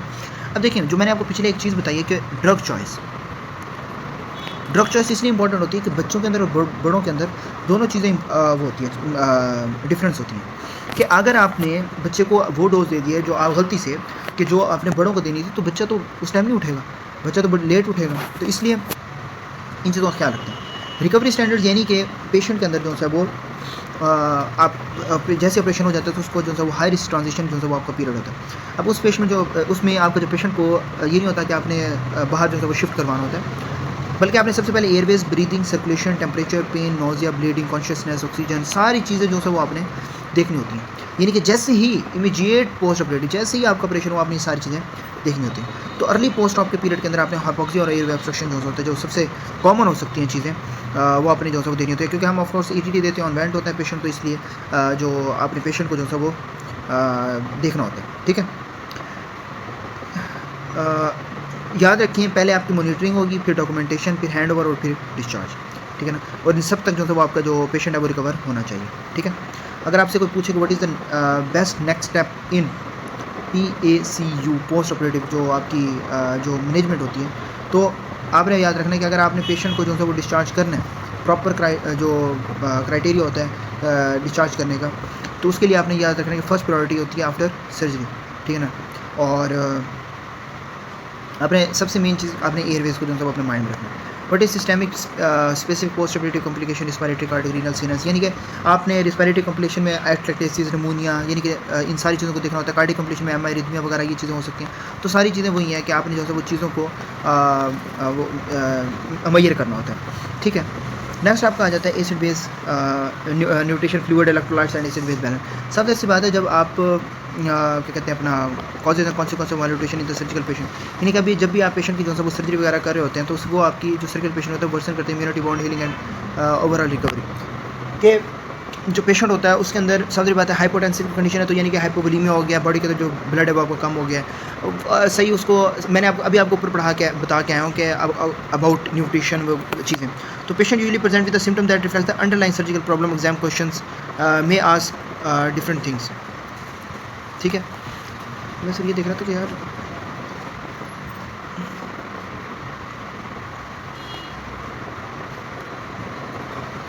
अच्छा,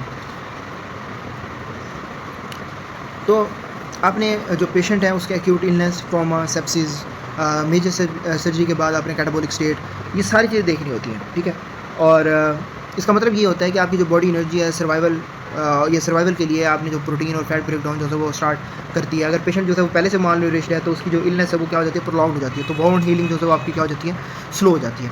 ठीक है, अगर पहले से ही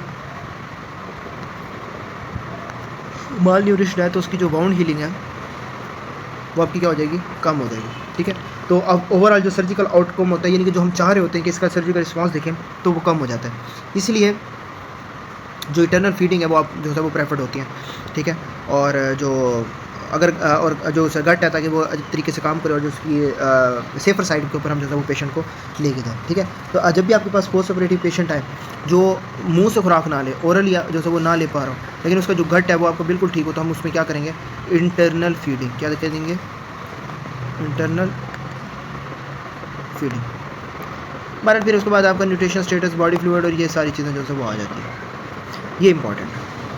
जो ट्रॉमा का है ना, इसके अंदर ये क्वेश्चन आया था कि अगर आपके पास ट्रॉमा का पेशेंट आता है तो आपने सबसे पहले टेस्ट कौन सा करना है, तो आप स्कैन कौन सा करना होता है, तो आपने बताना होता है CT MRI या फिर एक्सरे से पहले आपने फास्ट स्कैन जो है वो करना होता है, जिसके अंदर आपकी हर चीज़ आ जाती है। ठीक है, अब जब भी ट्रॉमा का पेशेंट आपके पास आता है ना, हमारे पास तो मोस्टली जो सर्जरी होती है और सर्जिकल चीज़ें होती है उसमें ये आते हैं, तो आपने पहले याद रखना होता है कि what is the principle and management of trauma patient, यानी कि उसके अर्ली असेसमेंट हम क्या कर सकते हैं और मैनेजमेंट क्या है। कि सवेर जब ये ट्रॉमा होता है तो हमेशा जो है आपने सीक्वेंस के साथ करना होता है, ABCDE, ये आपका ट्रॉमा का फ्रेमवर्क है। क्या है, ट्रॉमा का फ्रेमवर्क है। तो आपने ABCD अप्रोच से जो है वो जाना होता है। ठीक है ना, आपने पहले एयरवेज मैनेज करनी होती है। ठीक है ना, और एयरवेज मैनेज करते वक्त आपने सर्विकल स्पाइन को जो है प्रोटेक्शन के साथ करना होता है। कैटाट्रॉफिक हेमरेज जो होता है वो अर्ली ऑन जो है वो हो सकता है, हमने जो है वो इन्हें कंट्रोल करना होता है। इनिशियल रिससिटेशन और बेसिक जो इमेजिंग है उसके बाद जो है वो आपका डेफिनेटिव जो है वो केयर होती है आपकी। यानी कि आपके पास जब भी पेशेंट आया और अगर आपसे पूछा जाए कि कौन सा बेस्ट होता है तो आपने बताना है फास्ट स्कैन। सबसे पहले आपका कोई भी ट्रॉमा की हिस्ट्री हो तो आपने फास्ट स्कैन जो है वो करवाना होता है, ठीक है ना। तो अगर आपसे पूछें कि what is the first priority in trauma resuscitation is, अगर आपकी फर्स्ट प्रायोरिटी क्या है इनमें से, कि अगर आपको आंसर में दिया जाए कि आपकी डेफिनेटिव फ्रैक्चर हुई है, फिक्स मतलब आपने अगर आपको ट्रॉमा हुआ है तो आपने फ्रैक्चर को फिक्स करना है, फर्स्ट पॉइंट फ्रैक्चर को आपने फिक्स करना है, या आपने जो है वो हिस्ट्री लेनी है, एयरवे को उसको देखना है विद सर्विकल स्पाइन प्रोटेक्शन या फुल बॉडी सीटी, तो आपने बताना है airway with cervical spine protection. फिर आपका आ जाता है traumatic brain injury. Traumatic brain injury के अंदर क्या होता है कि इंट्राक्रेनियल हेमरेज जो है वो मोस्ट कॉमनली आप पेशेंट के अंदर देख सकते हैं। यानी कि इसके अंदर आपके जो न्यूरल असेसमेंट है वो इंपॉर्टेंट होती है आपकी ट्रॉमेटिक ब्रेन इंजरी के अंदर, ठीक है ना। अगर जो पेशेंट है, अगर जैसे बंदा है वो मोटरसाइकिल पे जा रहा है और आगे से जैसे ट्रक है वो ब्रेक लगाए और पीछे से वो ज़्यादा स्पीड में हो, तो उसका जब एक्सीडेंट हुआ तो सबसे पहले हमने हेमाटोनिमिकली ये सारी स्टेट्स को देखने के बाद ABCD अप्रोच देखने के बाद आपने देखना होता है कि either it is a traumatic brain injury high yield और लो यील्ड। पेशेंट का GCS क्या है, पेशेंट का जो ब्रेन है वो तो कहीं कंप्रोमाइज़ नहीं हुआ, या न्यूरोलॉजिकल असेसमेंट तो कहीं कंप्रोमाइज़ नहीं हुई। तो न्यूरोलॉजिकल असेसमेंट बहुत इंपॉर्टेंट होती है और उसके मुताबिक आपने क्या करना होता है GCS, वेरी इंपॉर्टेंट GCS। तो GCS जो होता है वो आपकी सिविरिटी जो क्लासीफाई कर रहा होता है कि पेशेंट जो है वो किस स्टेज के अंदर है, ठीक है। 3 के अंदर है तो इट मीन्स ये वो कोमा की कंडीशन के अंदर है। तो सेकेंडरी ब्रेन इंजरी जो है वो आपने अवॉइड करनी होती है इसके अंदर। और जो पीपल की एसिमेट्री है या वॉमिटिंग है, वर्सनिंग हेडेक है, फोकल डिफेक्ट है, रेड फ्लैग्स हैं, ये सारी चीज़ें जो होता है वो आपकी ट्रॉमेटिक ब्रेन इंजरी के अंदर आ जाती हैं। बाकी आपने हाइपोक्सिया या हाइपोटेंसिव जो है वो नहीं करना होता, उसे बचाना होता है पेशेंट को। मैंने मतलब कि हेमाटोनिमिकली इन चीज़ों पेशेंट को जो है वो आपने ठीक रखना होता है, ठीक है।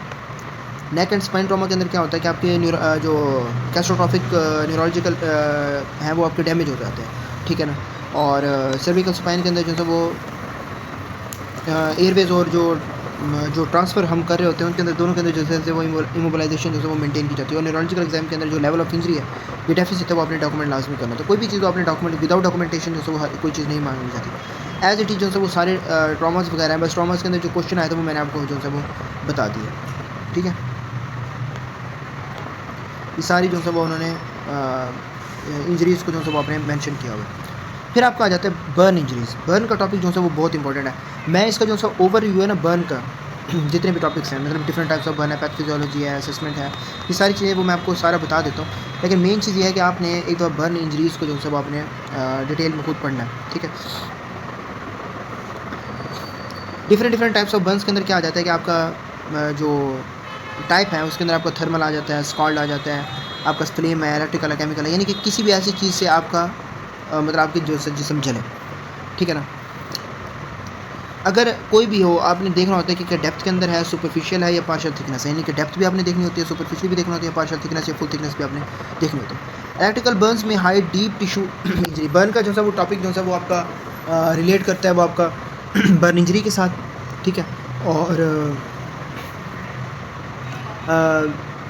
जो बर्न का जो चीज़ें होती हैं जैसे इलेक्ट्रिक बर्न्स वगैरह हैं तो वो ऊपर से आपको छोटा सा लीजन शो हो रहा होता है, लेकिन अंदर जो है वो डीप टिश्यू जो है वो आपको डैमेज आपको सबसे ज़्यादा कर रहा होता है। बाकी जो फिनिशियल बर्न्स वगैरह हैं उनके अंदर जो है वो आपको जो ब्लड सप्लाई होती है या चेस्ट की जो सस्पेंशन है उसको जो है आपको रिस्ट्रिक्ट जो है वो कर सकती है, और इसी की वजह से आपको इनहेलेशन इंजरी देखने को मिल रही होती है और उसका जो सिवियरिटी है वो आपकी सबसे ज़्यादा होती है।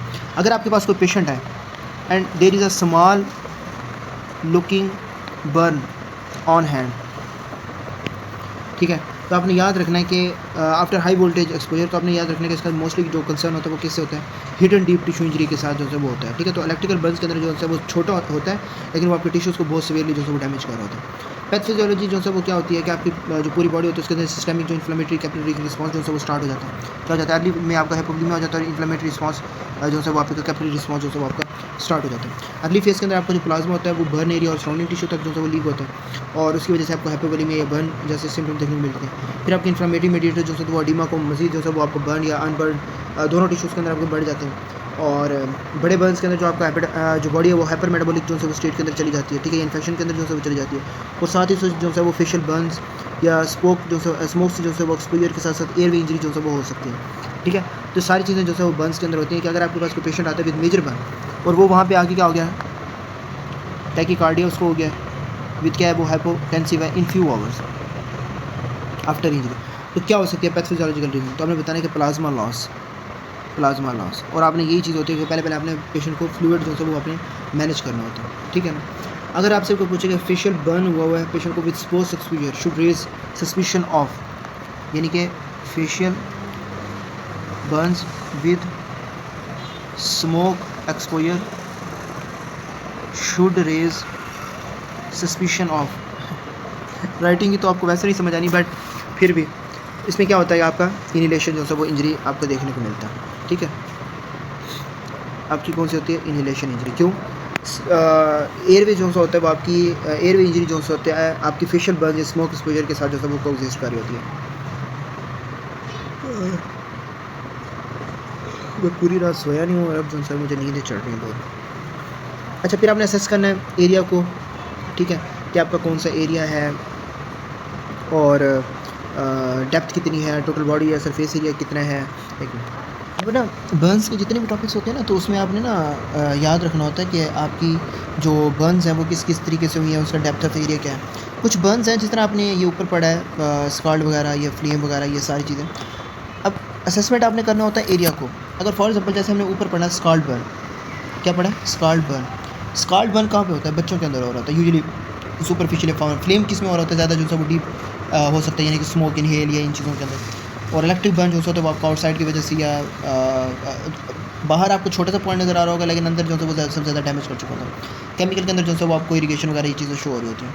तो आपने जो है वो चीज़ों की आपने अब डेप्थ के अंदर जाना है, ठीक है। अब आपने असेसमेंट कैसे करनी है, तीन बेसिक चीज़ें आपने देखनी है कि जो बर्न है मतलब वो कितना जो है वो डीप है, ठीक है ना। फिर उसके बाद आपने बर्न का जो है वो एरिया देखना है, और फिर देखना है कि आपने देखना है कि आपका जो एयरवेज है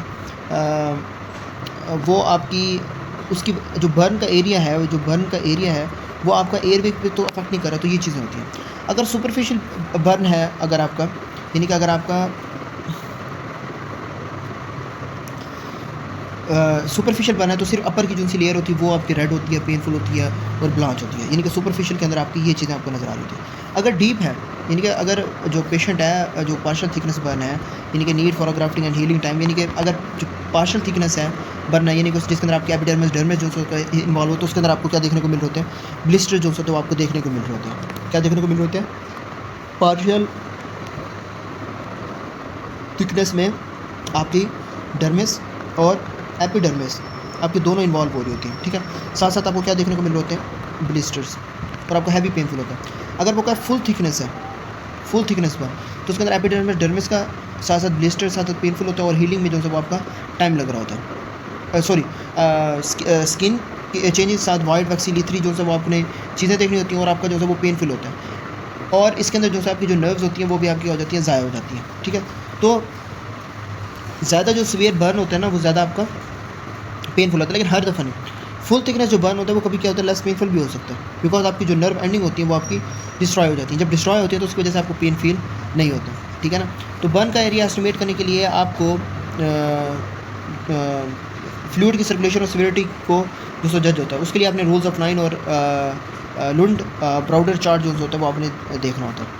तो rule of 9 and Lund Browder chart, ठीक है। और स्पेशल एरियाज़ में आपने फेस, हैंड, फीट और पेरिनियम जो है वो देखना होता है। फिर आपने मैनेज करना होता है बर्न पेशेंट को, पहले वही same ABC, Airways, breathing and circulation सबसे पहले। फिर उसके बाद सबसे इंपॉर्टेंट काम फ्लूइड रिसस्टेशन। अगर ये चीज़ें नहीं है ना तो फिर आपने ये चीज़ें करवानी है, पहले फ्लूइड, फिर एनाल्जेसिया, फिर बाउंड केयर, फिर इन्फेक्शन, फिर प्रोफिलैक्सिस, फिर इन्फेक्शन प्रिवेंशन या रिहर्सल अगर ज़रूरत है तो।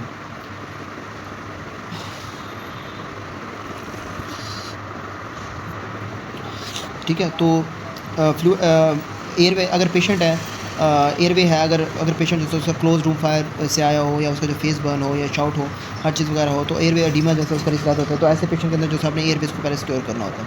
सर्कुलेशन एंड फ्लूइड्स के अंदर जो होता है वो अपने पेशेंट को जो है वो पार्कलैंड जो फार्मूला है उसके थ्रू जो है वो कॉमनली आता है, commonly for a major burn fluid, यानी कि मेजर बर्न में जो पेशेंट को जो है फ्लूइड चाहिए होता है मतलब मैसिवली फ्लूइड चाहिए होता है, क्योंकि प्लाज्मा लीक नहीं होता, सारी चीज़ें जो है वो लीक हो रही होती हैं इसमें। तो हमें पार्कलिन उसके अंदर अपनी सर्कुलेशन ऑफ फ्लूइड के अंदर अपने पार्कलिन फार्मूला देना होता है, देखना होता है। बाकी इसके अलावा बाउंड की केयर होती है, आपने बर्निंग स्टेप में जो है बर्निंग को स्टॉप करना होता है, कंटेमिनेटेड कपड़े उतारने होते हैं, कूलिंग करना होता है उस जगह को, फिर क्लीन ड्रेसिंग करनी होती है, फिर इन्फेक्शन से बनाना होता है। फिर एक कहते हैं स्क्रॉटमी, वो नीड्स इन कंस्ट्रक्टिंग सर्कमफेरेंशियल बर्न्स, यानी कि अगर सर्कमफेरेंशियली जो है वो फुल थिकनेस बर्न हो तो एक टाइट बेल्ट की तरह जो है ना, मतलब लॉन्ग मतलब लंबी, और जो है ना वो आपको चेस्ट को जो है वो दबा रही होती है, ठीक है, एक टाइट बेल्ट। तो और स्वेलिंग जो है वो अंदर बढ़ रही हो, तो ब्लड फ्लो जो होता है इक्रोस्टमी के अंदर जो होता है वो आपको जो ब्लड फ्लो होता है, ये ब्रीदिंग होती है, वो आपकी रुक जाती है। तो ऐसे में जो इक्रोस्टमी है, स्क्रॉटमी है, उसकी ज़रूरत होती है। तो एक दफ़ा जो है नेट के ऊपर जाके देख लेना व्हाट इज़ स्क्रॉटमी। बस इसके अंदर आपने सिर्फ याद रखना है कि जब भी आपके पास बर्न का पेशेंट आया, हाउस फायर का पेशेंट हो, उसको फेशियल बर्न हो, हॉस्टिनेस वगैरह हो, तो सबसे पहले आपने क्या करना है, तो आपने सबसे पहले एयरवेज देखना है। एयरवे ब्रीदिंग सर्कुलेशन के फ़ौरन बाद अगर आपसे पूछे ना first what is the first initial step, ठीक है ना, तो बेस्ट जो स्टेप है तो आपने बताना ABC। उसके बाद अगर आपसे पूछे कि व्हाट इज़ द डायग्नोसिस वगैरह, तो आपने बताना फास्ट ट्रॉमा का पेशेंट है। और अगर जो ट्रीटमेंट है वो उससे पहले अगर आपने ABC अप्रोच कर लिया है, तो उसके बाद आपने सबसे पहले आपने फ्लूइड देना, याद रखना, सबसे पहले आपने फ्लूइड देना, कुछ करें या ना करें, सबसे पहले आपने फ्लूइड देना, ठीक है। फिर आपका आ जाता है आर्टीरियल डिसऑर्डर। ये ट्रॉमा वाला टॉपिक बहुत इंपॉर्टेंट है, ये आपने कर लेना, मतलब आपको सिर्फ आइडिया होना चाहिए कि कौन से पेशेंट के अंदर हमने क्या क्या चीज़ें जो है वो करवानी है। अच्छा,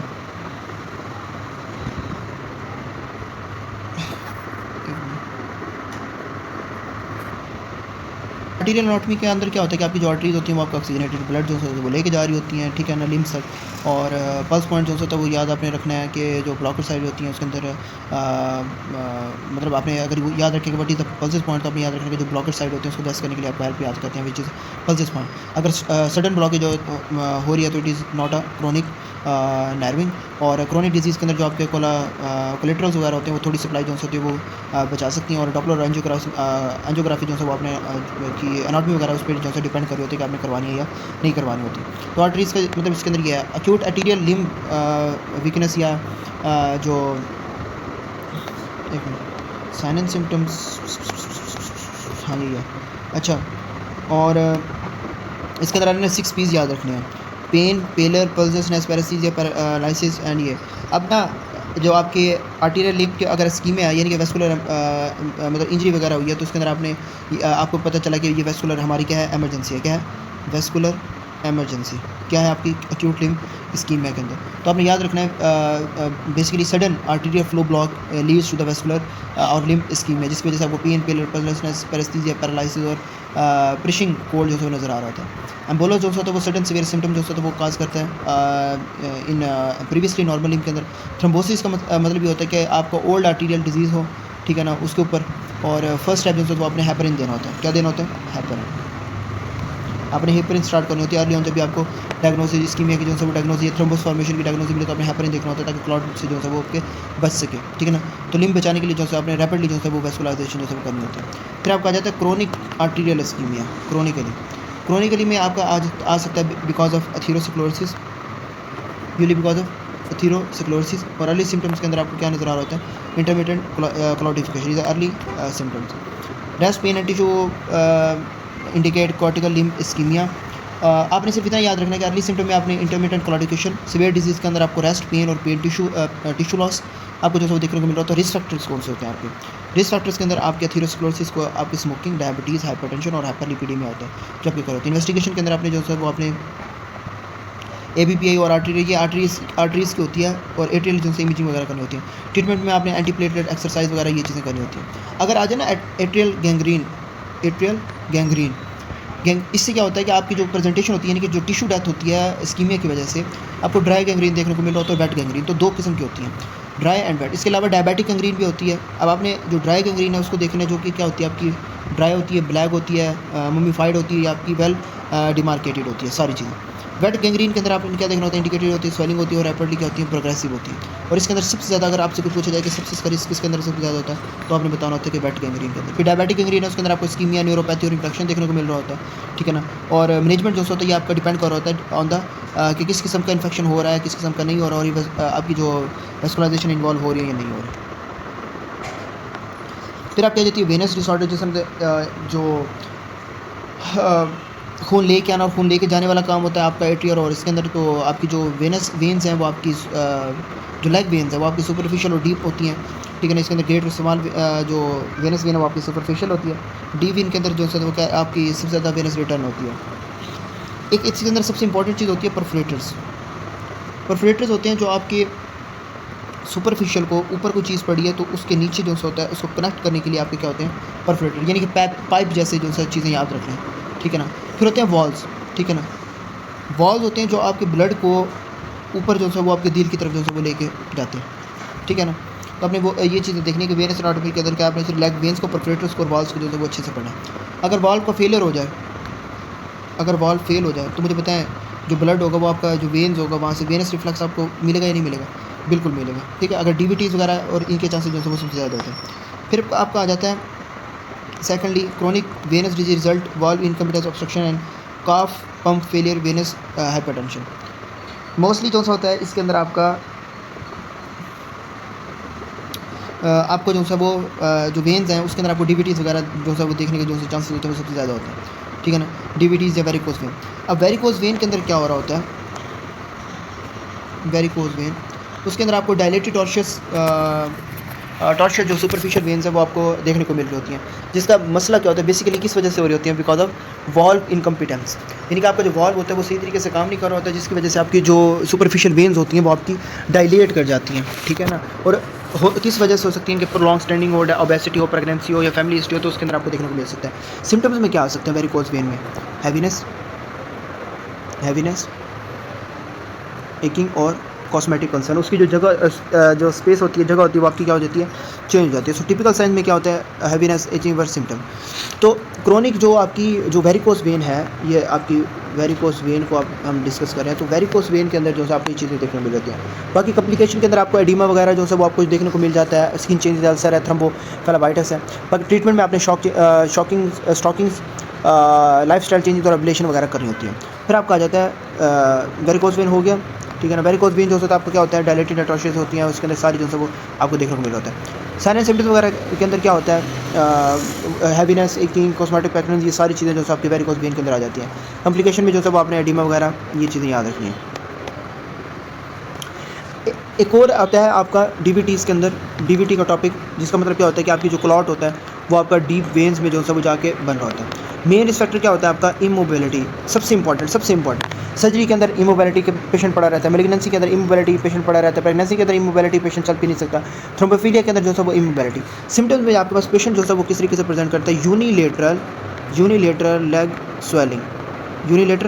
स्वेलिंग विद पेन, टेंडरनेस और वार्मथ, ये सारी चीज़ें जो सा होती है। और सेलुलाइटिस के साथ आपको डिफरेंशिएट कर रहा होता है, वो भी ऐसा होता है, बट सेलुलाइटिस जो है वो आपको शाइनी आपको नज़र आ रहा होता है।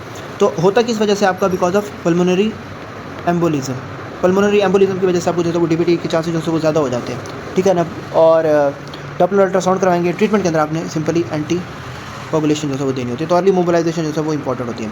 इसके अलावा आ जाता है आपका सुपरफिशियल थ्रोम्बोफ्लेबाइटिस।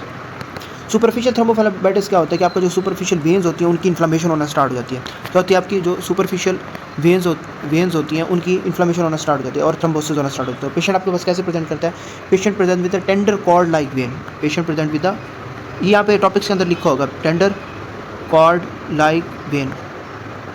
तो पेशेंट जो है वो टेंडर कॉर्ड लाइक वेन की तरह रेडनेस और लोकल वार्मथ के साथ रिप्रेजेंट करता है। और इसके अंदर डीवीटी का खतरा बहुत कम होता है, लेकिन ट्रीटमेंट में आपने एनाल्जेसिया, मोबिलाइजेशन वगैरह, मतलब कि आपने जब भी आपके पास पेशेंट आईसीयू में हो या एडमिट हो तो आपने लाजमी उनको मोबिलाइजेशन को बताना है कि आपने इनके हाथ पाँव चलाने हैं, मतलब कि हिलाने झुलाने, लाजमी बात है, ठीक है ना। इसके अलावा क्रोनिक वेनस इंसफिशिएंसी होती है जो आपकी वेनस हाइपरटेंशन की वजह से होती है, ठीक है। ये यहाँ पे होगा, ये रहा क्रोनिक वेनस, ठीक है। आपकी किस वजह से होती है, आपकी वेनस हाइपरटेंशन की वजह से होती है आपकी क्रोनिक इंसफिशिएंसी, या आपकी इसको हम वेनस अल्सर भी कहते हैं, ठीक है, जो वॉल्व फेलियर या ओल्ड डिविटीज़ की वजह से हो, तो आपने ये चीज़ें जो है वो देख लेनी है। बाकी आपकी जो ये लेप्रोस्कोपिक या फिर आपकी ये सर्जरी है, इसके अंदर आपने सिर्फ इतना याद रखना है कि जो मिनिमल इन्वेसिव सर्जरी है उसके अंदर आपके स्मॉल जो है वो चीज़ें जो से इस्तेमाल होती हैं, अपने कैमरा को विजुलाइज वगैरह करना होता है, ये चीज़ें वगैरह होती हैं। और अगर छोटी सर्जरी है तो उसके अंदर स्मॉल पार्ट्स होंगे, कैमरा होगा, इंस्ट्रूमेंट होंगे। और मेन जो एम है वो क्या होता है आपका लेप्रोस्कोपी की रोबोटिक सर्जरी के अंदर कि आपको लेस टिश्यू ट्रॉमा हो, यानी कि ट्रॉमा जो है वो लेस हो। और न्यूमोपेरिटोनियम के अंदर जो है वो हम विजुलाइजेशन करते हैं और क्या कहते हैं अपना हमें फिजियोलॉजिकल जो है इफेक्ट है वो भी देखने को मिल रहा होता है। इसके अलावा गुड पॉट प्लेसमेंट है, गुड पॉट प्लेसमेंट के अंदर जो है वो अहम होता है, जो कि टीम कोऑर्डिनेशन के साथ जो है इसेंशियल होता है। बाकी रोबोट सर्जरी के अंदर जो है वो आपको 3D विजुलाइजेशन जो है वो आपको देखने को मिल रही होती है। एंड अगर फॉर एग्जांपल आपको इस सर्जरी के अंदर आपको मसला आता है लेप्रोस्कोपी के अंदर, तो आप फिर ओपन सर्जरी की तरफ भी आप जो है वो जा सकते हैं, अगर आपको लग रहा है कि कहीं ना कहीं मुझसे डैमेज कांड हो चुका है। तो कांड के अंदर जो है वो आप जो है लेप्रोस्कोपिक से आप उसमें आ सकते हैं। बाकी एडवांटेजेस क्या होती हैं और डिसएडवांटेजेस क्या होती हैं, आपको पता है कि एडवांटेजेस के अंदर आपके छोटे छोटे इंसिजन होते हैं, ठीक है, स्मॉलर इंसिजन होते हैं, पेन कम होता है, फास्ट रिकवरी और शॉर्टर होती है। इसके अलावा जो मोबिलाइजेशन है वो जल्दी पॉसिबल हो सकती है, मूवमेंट आपकी ज़्यादा हो सकती है। डिसएडवांटेजेस के अंदर ये होता है कि इक्विपमेंट एक्सपेंसिव है तो आपके पैसे इन्वेंसिव, और कहते हैं अपना सेटअप जो होता है, सेटअप टाइम जो है ज़्यादा होता है, टेक्टाइल फीडबैक जिससे आपकी जो क्लासिकल लिमिटेशन वो हो सकती है, और पुअर जो उनसे पेशेंट्स होते हैं वो आपसे वो नहीं करवाना चाहते, ठीक है ना, as compare to the laparotomy, ठीक है। और कॉम्प्लिकेशंस के जो अंदर जो होता है वो आपने याद रखना है कि आपको early related injury, visceral injury, vascular injury या न्यूमोपेरिटोनियम जिसके अंदर कार्डियो रेस्पिरेटरी डिस्ट्रेस या पोस्ट प्लेसमेंट जो होता है वो आपकी जो है वो कम हो सकती है, ठीक है। तो आपने सिर्फ याद रखना है कि आपकी जो लेप्रोस्कोपी होता है, जो आपका लेप्रोस्कोपी होती है उसके अंदर आपके क्या होते हैं, स्मॉल कट प्लस कैमरा। ये आपने अक्सर देखा भी होगा, वो ऐसे हाथ पकड़ के ना दोनों चीज़ें पकड़ के और वो होल के अंदर डाल के जो है वो प्रैक्टिस वगैरह भी कर रहे होते हैं। बाकी pneumoperitoneum is a better view, but physiological effect जो है उसके डिफरेंट होते हैं। और रिबोटिक जो है उसके अंदर विजुअलाइजेशन होती है, हर चीज़ के कॉन्स एंड प्रोन्स होते हैं, बेसिकली बात करने का मकसद ये, ठीक है। फिर आपकी आ जाती है कि systemic disease head and neck visible part only, यानी कि फोकस करना है कि आप सामने, अगर आपको जैसे एग्जांपल ले लेते हैं क्लेफ्ट लिप की या क्लेफ्ट पैलेट की, ये क्या है, सामने, ठीक है ना, बिल्कुल सामने बीमारी है। तो ऐसी बीमारी है जो आपको सामने से जो है वो नज़र आए, ठीक है ना, और उसी की वजह से जो है आपको मसले हैं। अब classification is based on atomic and feeding difficulty and recurrent ear और speech problem are common, examination look associated with airways issues. अब इसके अंदर आपको क्या देखने को मिल रहा होता है, पेशेंट जो होता है अगर आपका क्लेफ्ट लिप या क्लेफ्ट पैलेट के साथ आया है, ठीक है ना, क्या है, क्लेफ्ट लिप या पैलेट के साथ, तो उसको फीडिंग डिफ़िकल्टी होगी, स्पीच प्रॉब्लम्स होंगे, एयर इश्यूज़ होंगे, ठीक है ना। तो आपने याद रखना है कि extent plus side involve is equal to